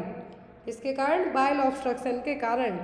तो बाइल को जो प्रोड्यूस करने का काम करेगा, बाइल का प्रोडक्शन कंटिन्यू कौन करेगा, लिवर करेगा। लेकिन यहाँ पर पूरा स्टोर कहाँ पे जाके होगा, वो होगा गॉल ब्लैडर में। अब गॉल ब्लैडर के यहाँ से बाइल डक्ट होगी, यदि उसी बाइल डक्ट में कुछ ऑब्स्ट्रक्शन आ जाए जो बाइल को कैरी कर रही है, वहाँ पर कुछ भी ब्लॉकेज होते जाता है, तो वो क्या करेगा, रेक्टम के थ्रू रेक्टम के थ्रू आपका क्या आएगा, बाहर आएगा। तो स्टूल का कलर कैसा होगा, क्लोई कलर का।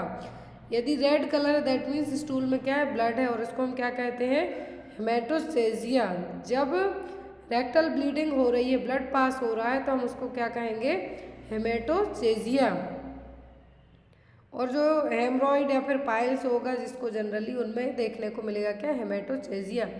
बाइल ऑब्स्ट्रक्शन, जैसा कि मैंने आपको बताया कि जो वाइलरी डक्ट है वहाँ पर कुछ भी यदि बीच में ब्लॉकेज होगा तो क्या करेंगे, उसको ट्रीट किया जाता है। लेकिन यदि अनट्रीटेड है तो जो बाइल है कहाँ पर आएगा, आपके एनस के थ्रू बाहर आएगा। तो वो क्या, क्ले कलर, स्टूल का कलर कैसा होगा, क्ले कलर का।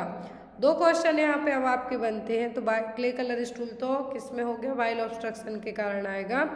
लेकिन बाइल का प्रोडक्शन यदि पूछे आपको, दो चीज़ें याद रखें, तो लीवर करेगा, लेकिन बाइल का स्टोरेज पूछे तो वो करेगा गॉल ब्लैडर। क्लियर है। Next one is Meniere's disease is related to. एक एग्जाम में क्वेश्चन आया हुआ है, मैनर्स डिसीज किससे रिलेट करती है, आई, ईयर, रेस्पिरेटरी सिस्टम या फिर डाइजेस्टिव सिस्टम से। जो मैनर्स डिसीज़ है रिलेट करती है आपके ईयर से। इनर ईयर डिसऑर्डर है, एग्जाम में भी आ सकता है कि मैनर डिसीज़ ईयर के जो आउटर, मिडिल और इनर ईयर है, कौन से पार्ट को अफेक्ट करेगा। तो ये इनर पार्ट को अफेक्ट करता है, जो वेस्टिबोकोक्लियर पार्ट है उसको अफेक्ट करेगा, जिसमें पर्सन को टिनिटस होगा, वर्टिगो होगा, हियरिंग लॉस होगा। 3 क्लासिकल ट्रायड्स हैं इन्हें। वर्टिगो का मतलब पर्सन प्रॉपर बॉडी बैलेंस नहीं बना पाए, क्योंकि यहाँ पर कोक्लियर पार्ट भी अफेक्ट हो रहा है। हियरिंग लॉस होगा, टिनिटस, कानों में घंटियों जैसी आवाज़ें आएंगी कि कुछ रिंगिंग साउंड हो रहा है, इसको हम क्या बोलते हैं, टिनिटस। ये क्लासिकल 3 ट्रायड साइन है किसके, मैनर्स डिसीज़ के, vertigo, tinnitus and hearing loss. और इनर ईयर में होने वाली प्रॉब्लम है, और ये जनरली मिडिल एज एडल्टहुड में देखने को मिलेगी। Next one is the space between arachnoid and pia mater is called. तो स्पेस है जो आर्केनॉइड और पायामेटर के बीच का स्पेस है वो क्या कहलाएगा, एपिड्यूरल, सबड्यूरल, आर्केनॉइड या फिर एक्स्ट्रा ड्यूरल। तो ये कहलाता है क्या, सब आर्केनॉइड। क्या है, सब आर्केनॉइड। अब यहाँ पर आर्केनॉइड, पायामेटर, जो ड्यूरामेटर है क्या। तो यहाँ पर लेयर्स होती है Manning's.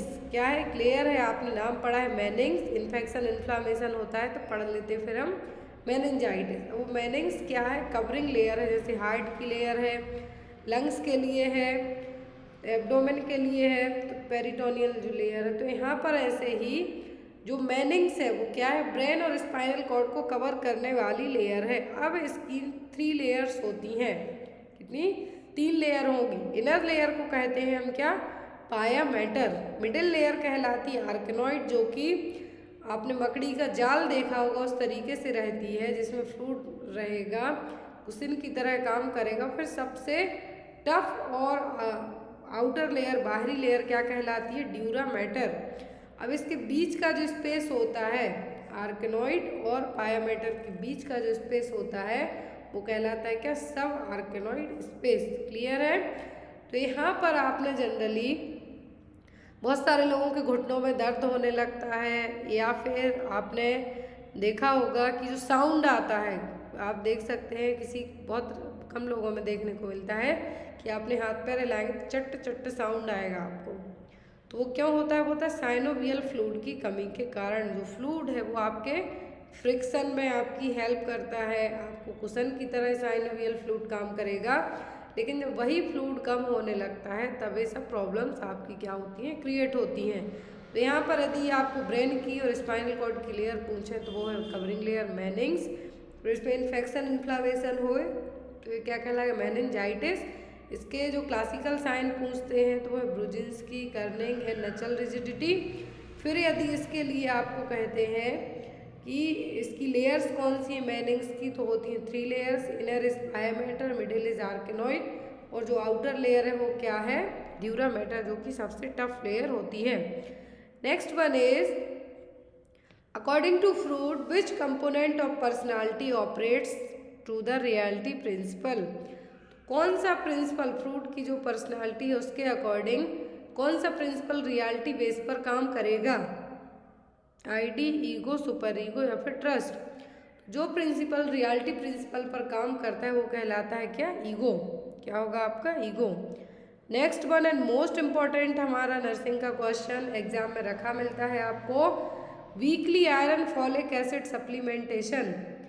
Target group of weekly iron folic acid supplementation are. Target group क्या है weekly iron folic acid supplementation के लिए, school going adolescent girls and boys in 6th to 10th class, school going adolescent girls and boys in 10th to 12th class, 8th to 12th class या फिर 6th to 12th class. तो अब जो iron folic acid programme था, weekly iron folic acid programme था, इसमें target group रखे गए थे एडोलेसेंट एज के गर्ल्स एंड बॉयज़ जिनकी उम्र 10 से 19 साल तक की रहेगी। अब यहाँ पर 10 से 19 साल तक की एज ग्रुप के बच्चे हैं या फिर एडोलेसेंट गर्ल्स और बॉयज़ हैं, अकॉर्डिंग टू WHO के एडोलेसेंट एज ग्रुप है वो क्या है, वो 10 से 19 साल तक का एज ग्रुप। अब इस एज ग्रुप में कौन आएगा, तो इसमें आएंगे 6th क्लास से लेकर 12th क्लास तक के गर्ल्स और बॉयज़ दोनों। कौन से, 6th to 12th क्लास तक के गर्ल्स एंड बॉयज़। और ये प्रोग्राम है लॉन्च हुआ था 2013 से 2014 के बीच में। 25 जुलाई 2013 को राजस्थान में इस प्रोग्राम को लॉन्च किया गया था। एग्जैक्ट डेट पूछे weekly iron folic acid supplementation programme के लिए, तो लॉन्च हुआ था 25 जुलाई 2013 को राजस्थान में। टारगेट ग्रुप 6 से 12th क्लास तक को आप याद रख सकते हैं, गर्ल्स और बॉयज़, या फिर जो बच्चे या फिर जो गर्ल्स, याद रखें जो गर्ल्स 10 से 19 साल तक की लेकिन स्कूल नहीं जाती हैं उनको जो आयरन फॉलिक एसिड की टैबलेट है आंगनवाड़ी सेंटर से अवेलेबल हो जाएंगी। ऐसा नहीं है कि जो पढ़ते नहीं हैं या फिर किसी भी रीज़न से उन्होंने पढ़ाई नहीं की है, स्कूल नहीं जाते हैं, तो जो एडोलेसेंट गर्ल्स ऐसी हैं 10 से 19 साल तक की एज ग्रुप की, उनको आंगनवाड़ी के सेंटर से आपको आयरन फॉलिक एसिड की टैबलेट अवेलेबल हो जाएंगी। Clear. Next one is what is the first sign of puberty in females. तो फीमेल्स में प्यूबर्टी का सबसे पहला साइन क्या है, voice changes, axillary hair, breast development या फिर मिनार्ची। तो सबसे फर्स्ट साइन क्या है प्यूबर्टी का, किसमें, प्यूबर्टी साइन होगा फीमेल्स में होगा ब्रेस्ट बर्डिंग डेवलपमेंट्स। फिर आता है आपका क्या, मिनार्ची, मतलब कि फर्स्ट जो मेंस्ट्रुएशन पीरियड आते हैं वो। यदि मेल में पूछे तो स्क्रोटम और टेस्टिकल्स की साइज बढ़ेगी, वॉइस चेंज होगी, एक्सिलरी हेयर्स आएंगे। लेकिन फीमेल में प्राइमरी प्यूबर्टी का साइन पूछे, फर्स्ट साइन पूछे तो होता है ब्रेस्ट बर्डिंग डेवलपमेंट। नेक्स्ट होता है फिर मिनार्ची का मतलब होगा फर्स्ट मेंस्ट्रुअल पीरियड्स का आना। इसकी स्टेज होती है thelarche, menarche. Next one is the dose of tablet albendazole administered to prevent helminthic infestation in adolescent is. तो एल्बेंडाजोल कृमिनाशक दवाएं पहले तो डिस्ट्रीब्यूट करवाई जाती थी जो जितने भी सेंटर्स होते थे आंगनवाड़ी सेंटर में अभी भी अवेलेबल होती हैं, लेकिन अभी उतना कंपलसरी नहीं है। तो एडोलेसेंट एज में ही ये जो एल्बेंडाजोल की टैबलेट दी जाती थी, तो इसका कितना डोज दिया जाता है? 200 mg, 400 mg, 500 mg की 600 mg। तो एल्बेंडाजोल हमेशा जब बच्चे की उम्र 1 साल से ज़्यादा की हो जाए तभी स्टार्ट की जाती है। इसके लिए जो लोकल लैंग्वेज में कहें, नॉर्मल लैंग्वेज में कहें, तो पेट के कीड़ों को मारने के लिए वो क्या होते हैं? हेलमिंथिस इन्फेस्टेशन के लिए जो ट्रीट करने के लिए जो दवाई दी जाती है, कृमिनाशक दवा जिसको हम कहते हैं, वो एल्बेंडाजोल और मेबेंडाजोल। तो इसका डोज एडोलेसेंट की बात हो रही तो दिया जाता है कितना? 400 mg। कितना? 400 mg साल में 2 बार दी जाती है। तो यहाँ पर एल्बेंडाजोल पहले हर 6 महीने में दी जाती थी, बट नाउअडेज उतना कंपलसरी नहीं किया गया है क्योंकि ये अभी वैसे भी ठीक होते जा रहे हैं। लेकिन यदि आपसे एग्ज़ाम में पूछते हैं, हरियाणा के पेपर में आया था कि कब से स्टार्ट कर सकते हैं, तो आफ्टर 1 ईयर के बाद, 1 साल से कम एज ग्रुप में हम इसको नहीं दे सकते हैं। Next one is menstrual hygiene scheme was implemented for adolescent girls in the age group of. देखिए क्वेश्चन में ही आंसर है। इस तरीके के क्वेश्चन आपको आते हैं कि जो मेंस्ट्रुअल हाइजीन स्कीम है इम्प्लीमेंट की गई थी एडोलेसेंट गर्ल्स पर, तो किस एज ग्रुप के लिए? 10 से 22 साल, 10 से 19 साल, 16 से 19 साल या फिर 15 से 19 साल। तो मेंस्ट्रुअल हाइजीन स्कीम लाई गई थी एडोलेसेंट गर्ल्स के लिए। और अब एडोलेसेंट गर्ल्स कौन सी हैं? तो वो होती हैं 10 से 19 साल तक की। अब इनके लिए स्कीम लाई गई थी, तो इसके तहत यहाँ पर पैड, सैनिटरी पैड का क्या यूज़ है, कैसे यूज़ करना है, आफ्टर यूज़ इसको कैसे डिस्कार्ड करना है, ये सभी चीज़ें, पीरियड्स के बारे में अवेयरनेस, सभी चीज़ों के लिए क्या बताया गया था? स्कीम गवर्नमेंट ने लॉन्च की थी, मेंस्ट्रुअल हाइजीन स्कीम। तो यदि एडोलेसेंट एज ग्रुप पूछते हैं तो वो 10 से 19 साल, बॉयज़ गर्ल्स दोनों के लिए इस तरीके से डायरेक्ट भी पूछे एडोलेसेंट एज ग्रुप तो कितना होता है? 10 से 19 साल तक का ही।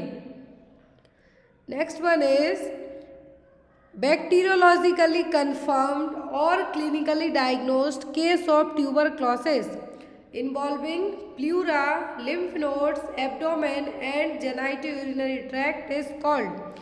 तो जब ट्यूबरक्लोसिस कन्फर्म हो जाए, बैक्टीरियोलॉजिकली कन्फर्म है और क्लिनिकली डायग्नोस्ड भी है, दोनों केस में कन्फर्म है, प्लूरा को कवर किया, लिम्फ नोड तक हो गई, एब्डोमेन तक हो गई, जेनिटो-यूरिनरी ट्रैक्ट तक हो गई, तब हम इसको कौन सी टीबी कहेंगे? Pulmonary tuberculosis, extra pulmonary, HIV positive, फिर HIV नेगेटिव टीबी।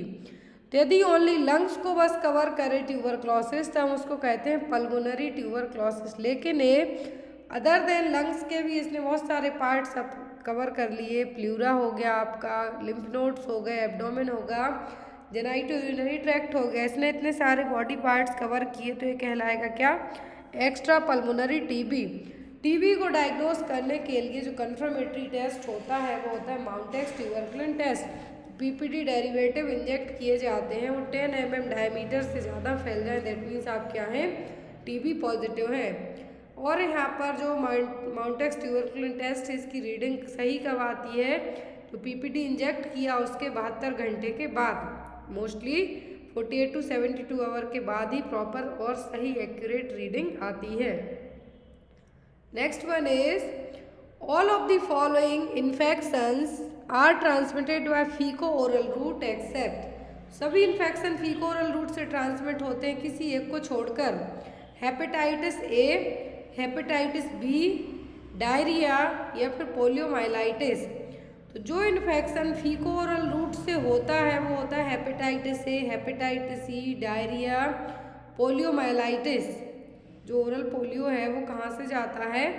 वो जाएगा आपको फीको ओरल रूट से ही। तो यहाँ पर जो नहीं होगा वो हेपेटाइटिस बी।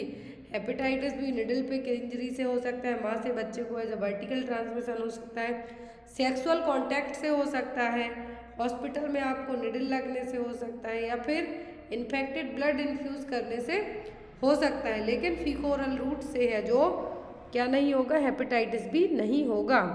हेपेटाइटिस सी होता है तो ट्रांसफ्यूजनल हेपेटाइटिस ही कहलाता है। Next one, the illness caused by mosquito bite are all of the following except, तो सभी इलनेस हैं जो मच्छर काटने से होगा किसी एक को छोड़कर, लिम्फेटिक फाइलेरियासिस, मलेरिया, डेंगू या फिर सार्स।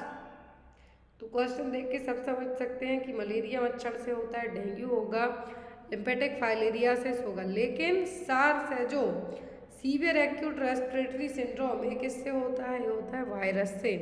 तो यहाँ पर आप मार्क किसको करेंगे? ऑप्शन नंबर डी को। Next and most important, which is not a cause of antepartum haemorrhage, तो इनमें से क्या है जो एंटीपार्टम हेमरेज का कॉज नहीं है? Placenta previa, cord presentation, abruption of placenta या फिर रप्चर ऑफ यूट्रस। टर्म आपको बहुत हैवी लग रहे होंगे लेकिन ऐसा नहीं है।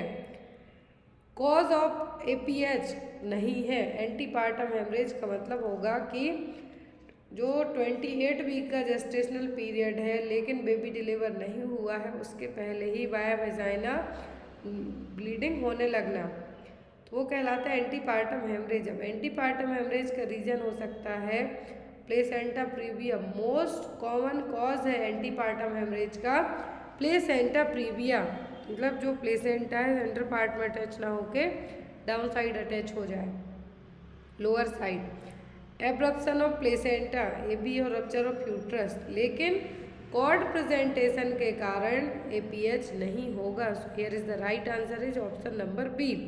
एपीएच जैसा मैंने आपको बताया कि जो डिलीवरी होने के पहले लेकिन वायबिलिटी है, बेबी बच्चा क्या है जो फीटस है वो क्या है, सही सॉर्ट है, उसके पहले जो वाया वेजाइनल ब्लीडिंग हो जाए तो वो क्या कहलाता है? Antepartum haemorrhage. और इसका यदि मोस्ट कॉमन कॉज पूछते हैं एपीएच का तो वो है placenta previa. Next one is cord clamping is delayed in 1 to 3 minutes in unit because, तो कहते हैं कि कॉर्ड क्लैंप लेट कर दो, मतलब जो कॉर्ड क्लैंपिंग करते हैं 1 से 3 मिनट डिले कर दिया यदि हमने तो क्या होगा? Prevents anaemia in women, placenta separates easily, prevents jaundice in neonate gets cord blood. अब यहाँ पर क्या होगा? लेकिन सभी केस में आप कॉर्ड क्लैंपिंग डिले नहीं कर सकते हैं। अर्ली कॉर्ड क्लैंपिंग भी की जाती है कब?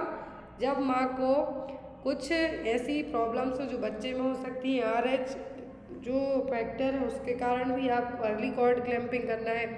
HIV माँ है तो भी कॉर्ड अर्ली क्लैंप करना है कि बच्चे में ना हो पाए, बच्चे में वो एंटीबॉडी ट्रांसमिट ना हो पाए, तो वैसे केस में हमें अर्ली कॉर्ड क्लैंपिंग करना है। लेकिन कॉर्ड क्लैंप करते हैं तो जो कॉर्ड में ब्लड है, क्या है, जो कॉर्ड में ब्लड है वो क्या होगा? बेबी को पहुंचेगा। तो बेबी में वैसे भी 2-2, 3-3 ml 5 ml ब्लड की जो वैल्यू है वो बहुत ज़्यादा रहेगी, तो यहाँ पर क्या होगा? बेबी को कॉर्ड का ब्लड मिल जाएगा, बेबी एनीमिक होने से भी बच जाएगा। लेकिन सभी केस में आपको अर्ली कॉर्ड क्लैंप या फिर डिले कॉर्ड क्लैंप नहीं करना है। यदि माँ को RH फैक्टर्स की प्रॉब्लम है तो आपको अर्ली कॉर्ड क्लैंपिंग करना है एज सून एज पॉसिबल हो, क्योंकि माँ का जो RH एंटीबॉडीज़ है वो बेबी में ट्रांसमिट ना हो पाए। यदि माँ को कुछ ऐसी कम्युनिकेबल प्रॉब्लम है तो बेबी को ट्रांसफ़र हो सकती है, तो ऐसे केस में भी आपको क्या करना है? अर्ली कॉर्ड क्लैंप करना है। लेकिन यदि इस तरीके का कुछ भी केस नहीं है तो क्या करना है? डिले कॉर्ड क्लैंप करने से जो कॉर्ड में ब्लड है अम्बिलिकल कॉर्ड में वो बेबी को मिल जाएगा। अब आपको अम्बिलिकल कॉर्ड की बात करते हैं हम, तो 45 to 50 सेंटीमीटर इसकी क्या होती है? लेंथ होती है। इसमें 3 वेसल्स होती हैं टोटल, 2 आर्टरीज 1 वेन रहेगा। जो वेन है वो ऑक्सीजनेटेड ब्लड को कैरी करेगा, आपको ये चीज़ एग्जाम में आती है। और जो अम्बिलिकल कॉर्ड है उसका दूसरा नाम होता है funis, FUNIS। Next one is the which of the following causative organism responsible for syphilis, तो सिफिलिस के लिए कौन सा कॉजेटिव एजेंट रिस्पॉन्सिबल है?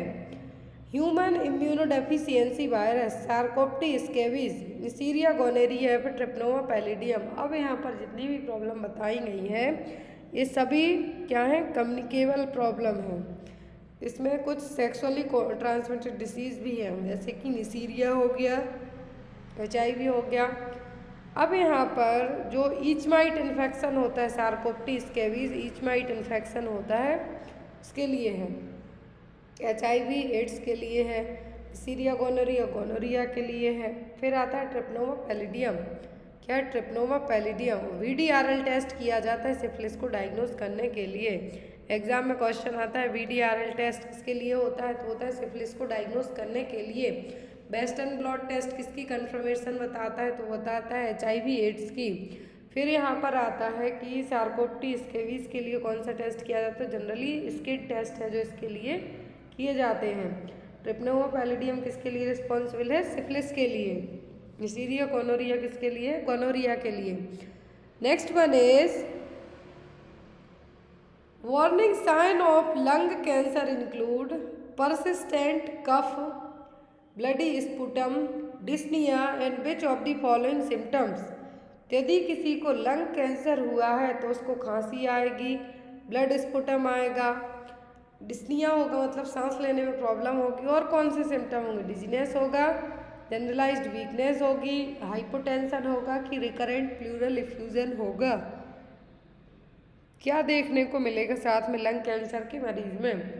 तो उसको बार बार रिकरेंट प्लूरल इफ्यूजन होगा। प्लूरल इफ्यूजन का मतलब है यहाँ पर फ्लूइड का कलेक्शन होना। Clear? Next one, at the time of diagnose of Hawkins lymphoma which of the following area is often involved?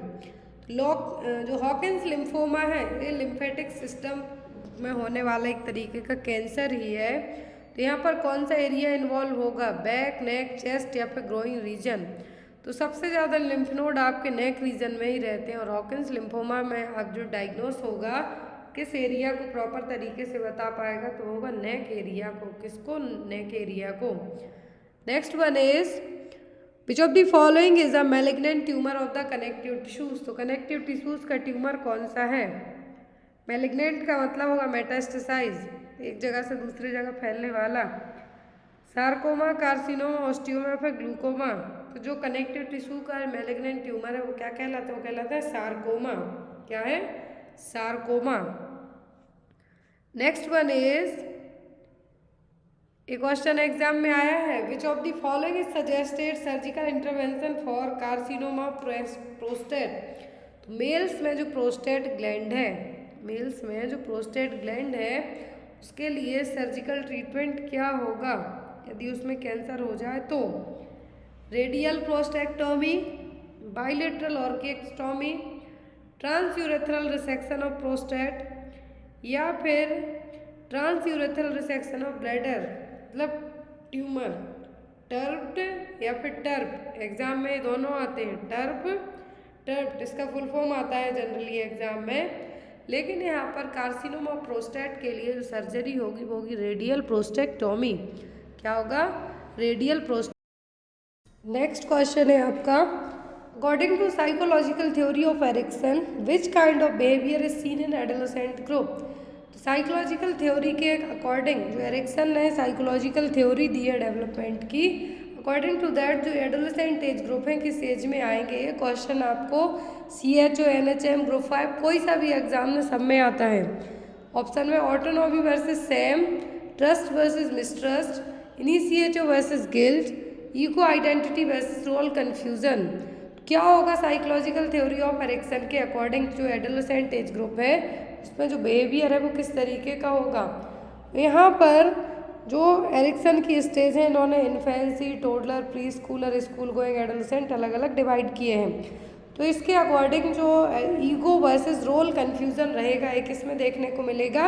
ये देखने को मिलेगा जब बच्चे की एज 10 से 18 साल के बीच हो जाए, वो एज ग्रुप कहलाती है एडोलेसेंट एज ग्रुप। ये देखिए यहाँ पर 8 स्टेज में इन्होंने डिवाइड किया है जो एरिक्सन की सोशल डेवलपमेंट थ्योरी है अकॉर्डिंग टू दैट। तो इन्होंने 8 स्टेज में डिवाइड किया है। इन्फेंसी, अर्ली चाइल्डहुड मतलब आप इसको टोडलर एज कह सकते हैं, प्ले एज मतलब pre schooling, school age, adolescence, young adult, adulthood और मैच्योरिटी मतलब 65 से ज़्यादा। तो ट्रस्ट वर्सेस मिसट्रस्ट, यदि आपको इन्फेंसी पीरियड में पूछे यही चीज़ तो आपको कहना है कि ट्रस्ट वर्सेस मिसट्रस्ट, होपफुल रहेंगे बच्चे। दूसरा आता है ऑटोनॉमी वर्सेस सेम, ये होगा बच्चे में जब वो अर्ली चाइल्डहुड या फिर टोडलर एज का रहेगा, 1 से 3 साल तक का रहेगा।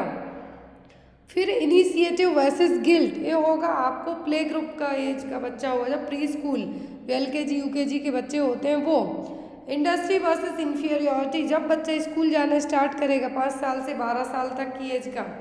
Ego identity versus role confusion होगा, जिसमें फिडेलिटी आपका बेसिक पर्पस होगा एडोलेसेंस एज में, जिसमें सबसे ज़्यादा गलतियाँ बच्चे इसी उम्र में करते हैं। फिर इंटीमेसी वर्सेस आइसोलेशन, तो ये होगी 18 से 40 साल तक की एज। फिर यहाँ पर आपका आएगा जनरेटिविटी वर्सेस स्टैग्नेशन, तो आपको एडल्टहुड याद रखना है कि 40 से ज़्यादा में। Next one is all OPVs at district level can be stored at 2 to 8 degree Celsius temperature for how many month. ये क्वेश्चन एग्जाम में आया हुआ है कि जो ओरल पोलियो वैक्सीन है आप सभी डिस्ट्रिक्ट में, या फिर हम ये कह सकते हैं डिस्ट्रिक्ट लेवल पे जो 2 से 8 डिग्री सेल्सियस टेम्परेचर पे OPV वैक्सीन स्टोर करके रखी जाती हैं, तो ये कितने महीने तक के लिए रखी जाती हैं? 1 महीने के लिए, 2 महीने के लिए, 3 महीने के लिए कि या फिर 4 महीने के लिए। तो जितनी भी OPV जो वैक्सीन है वो डिस्ट्रिक्ट लेवल पे पूछें तो ओनली फॉर 1 मंथ, कितना? 1 महीने के लिए। नेशनल लेवल पे पूछें तो 6 महीने के लिए, लेकिन -15 to -25 डिग्री सेल्सियस टेम्परेचर पर। याद रखना है OPV वैक्सीन यदि 2 से 8 डिग्री सेल्सियस पर डिस्ट्रिक्ट लेवल हॉस्पिटल में स्टोर करके रखी जाती है ओनली फॉर 1 मंथ, लेकिन ये नेशनल लेवल पे जब स्टोर की जाएगी तो टेम्परेचर होगा -15 से -25 डिग्री सेल्सियस, कितने महीने के लिए? 6 महीने के लिए। Next one is which among the following vaccine is having least sensitivity to heat. Least sensitivity मतलब है जो मोस्ट हीट स्टेबल वैक्सीन है। लीस्ट मतलब सबसे कम, सेंसिटिव है हीट को, मतलब ये क्या हो गई? सबसे ज़्यादा वो हो गई हीट स्टेबल। तो कौन सी? OPV, MMR, JE या फिर हेपेटाइटिस बी। तो जो वैक्सीन यहाँ पर लीस्ट सेंसिटिव है हीट को लेके वो है हेपेटाइटिस बी वैक्सीन। OPV सबसे मोस्ट हीट सेंसिटिव वैक्सीन है, सबसे लीस्ट सेंसिटिव है hepatitis B. Next one is in a front opening domestic refrigerator which vaccine should be kept on the top shelf. तो जो फ्रंट आपके घर में जो फ्रिज होते हैं, डोमेस्टिक रेफ्रिजरेटर मतलब जो घर में फ्रीजर होते हैं, उसमें आप टॉप शेल्फ पर कौन सी वैक्सीन रख सकते हैं? HIV, HIV, HPV, TT, MMR, BCG, OPV, DT, DTP, hepatitis B, rotavirus, HIV या फिर DTP। कौन सी वैक्सीन आपके जो घर के फ्रिज में आप उनको सबसे टॉप शेल्फ पर रख सकते हैं? तो वो होगी आपकी MMR, BCG और OPV वैक्सीन। कौन सी? MMR, BCG, OPV vaccine. तो जैसे कि हो गई येलो फीवर हो गई, जैपनीज इंसेफ्लाइटिस हो गई, इन वैक्सीन को आप क्या करना है? Vaccines not damaged by freezing on the top shelf, तो फ्रीजिंग के कारण ये डैमेज नहीं होंगी। लेकिन DTP, DT, hepatitis B, HIV, HPV, human papilloma virus vaccine, rota virus vaccine है क्या है? फ्रीज सेंसिटिव वैक्सीन है, तो इनको आप लोअर या फिर मिडिल शेल्फ में रखें, अदरवाइज ये क्या होंगी? खराब हो जाएंगी। तो यहाँ पर यदि टॉप शेल्फ में रख सकते हैं तो क्या? MMR, BCG और OPV vaccine. Next one is which test is used to check whether freeze sensitive vaccine have been damaged by exposure to temperature below 0 degree Celsius. तो कौन सा टेस्ट किया जाएगा फ्रीज सेंसिटिव वैक्सीन को check करने के लिए कि ये 0 डिग्री टेम्परेचर में, 0 डिग्री टेम्परेचर से कम में डैमेज तो नहीं हो गई हैं? स्टिक टेस्ट, सेक टेस्ट या फिर शॉक टेस्ट। तो यहाँ पर आपको सिक और सेक, स्लिंग, तीनों अभी हमने पढ़े हुए थे। तो यहाँ पर सिक टेस्ट तो किया जाता है डिप्थीरिया को डायग्नोस करने के लिए। अब यहाँ पर बचता है सेक टेस्ट। सेक टेस्ट में जो भी फ्रोजन वैक्सीन होती हैं उनको चेक किया जाएगा कि ये ख़राब तो नहीं हो गई। डीपीटी हो गई, हेपेटाइटिस बी हो गई, टीटी हो गई, ये फ्रीजिंग के कारण डैमेज हो सकती है। तो इसको इनकी या फिर हमें कह सकते हैं चेक करने के लिए कि ये ख़राब या डैमेज तो नहीं हुई है, तो टेस्ट किया जाएगा, वो कहलाता है सेक टेस्ट। कौन सा? सेक टेस्ट। नेक्स्ट इज, इसका आंसर आप लोग कमेंट बॉक्स में देंगे। Who is the recent law and justice minister of India? India के रिसेंट में लॉ एंड जस्टिस मिनिस्टर कौन है? रविशंकर प्रसाद, राजनाथ, निर्मला सीतारमण या फिर किरण रिजिजू? तो इसका आंसर आप लोग कमेंट बॉक्स में देना। आई होप आपको आज की क्लास अच्छी लगी हो। जो भी आपके डाउट वगैरह रह जाते हैं तो आप मुझे व्हाट्सएप पे मैसेज करके या फिर कमेंट बॉक्स में कमेंट करके पूछ सकते हैं। जो भी लोग पीडीएफ वगैरह लेना चाहते हैं तो आप मेरे डायरेक्ट व्हाट्सएप नंबर पर कॉन्टैक्ट करके पीडीएफ को परचेस कर सकते हैं। Thank you for watching us. Bye bye, take care.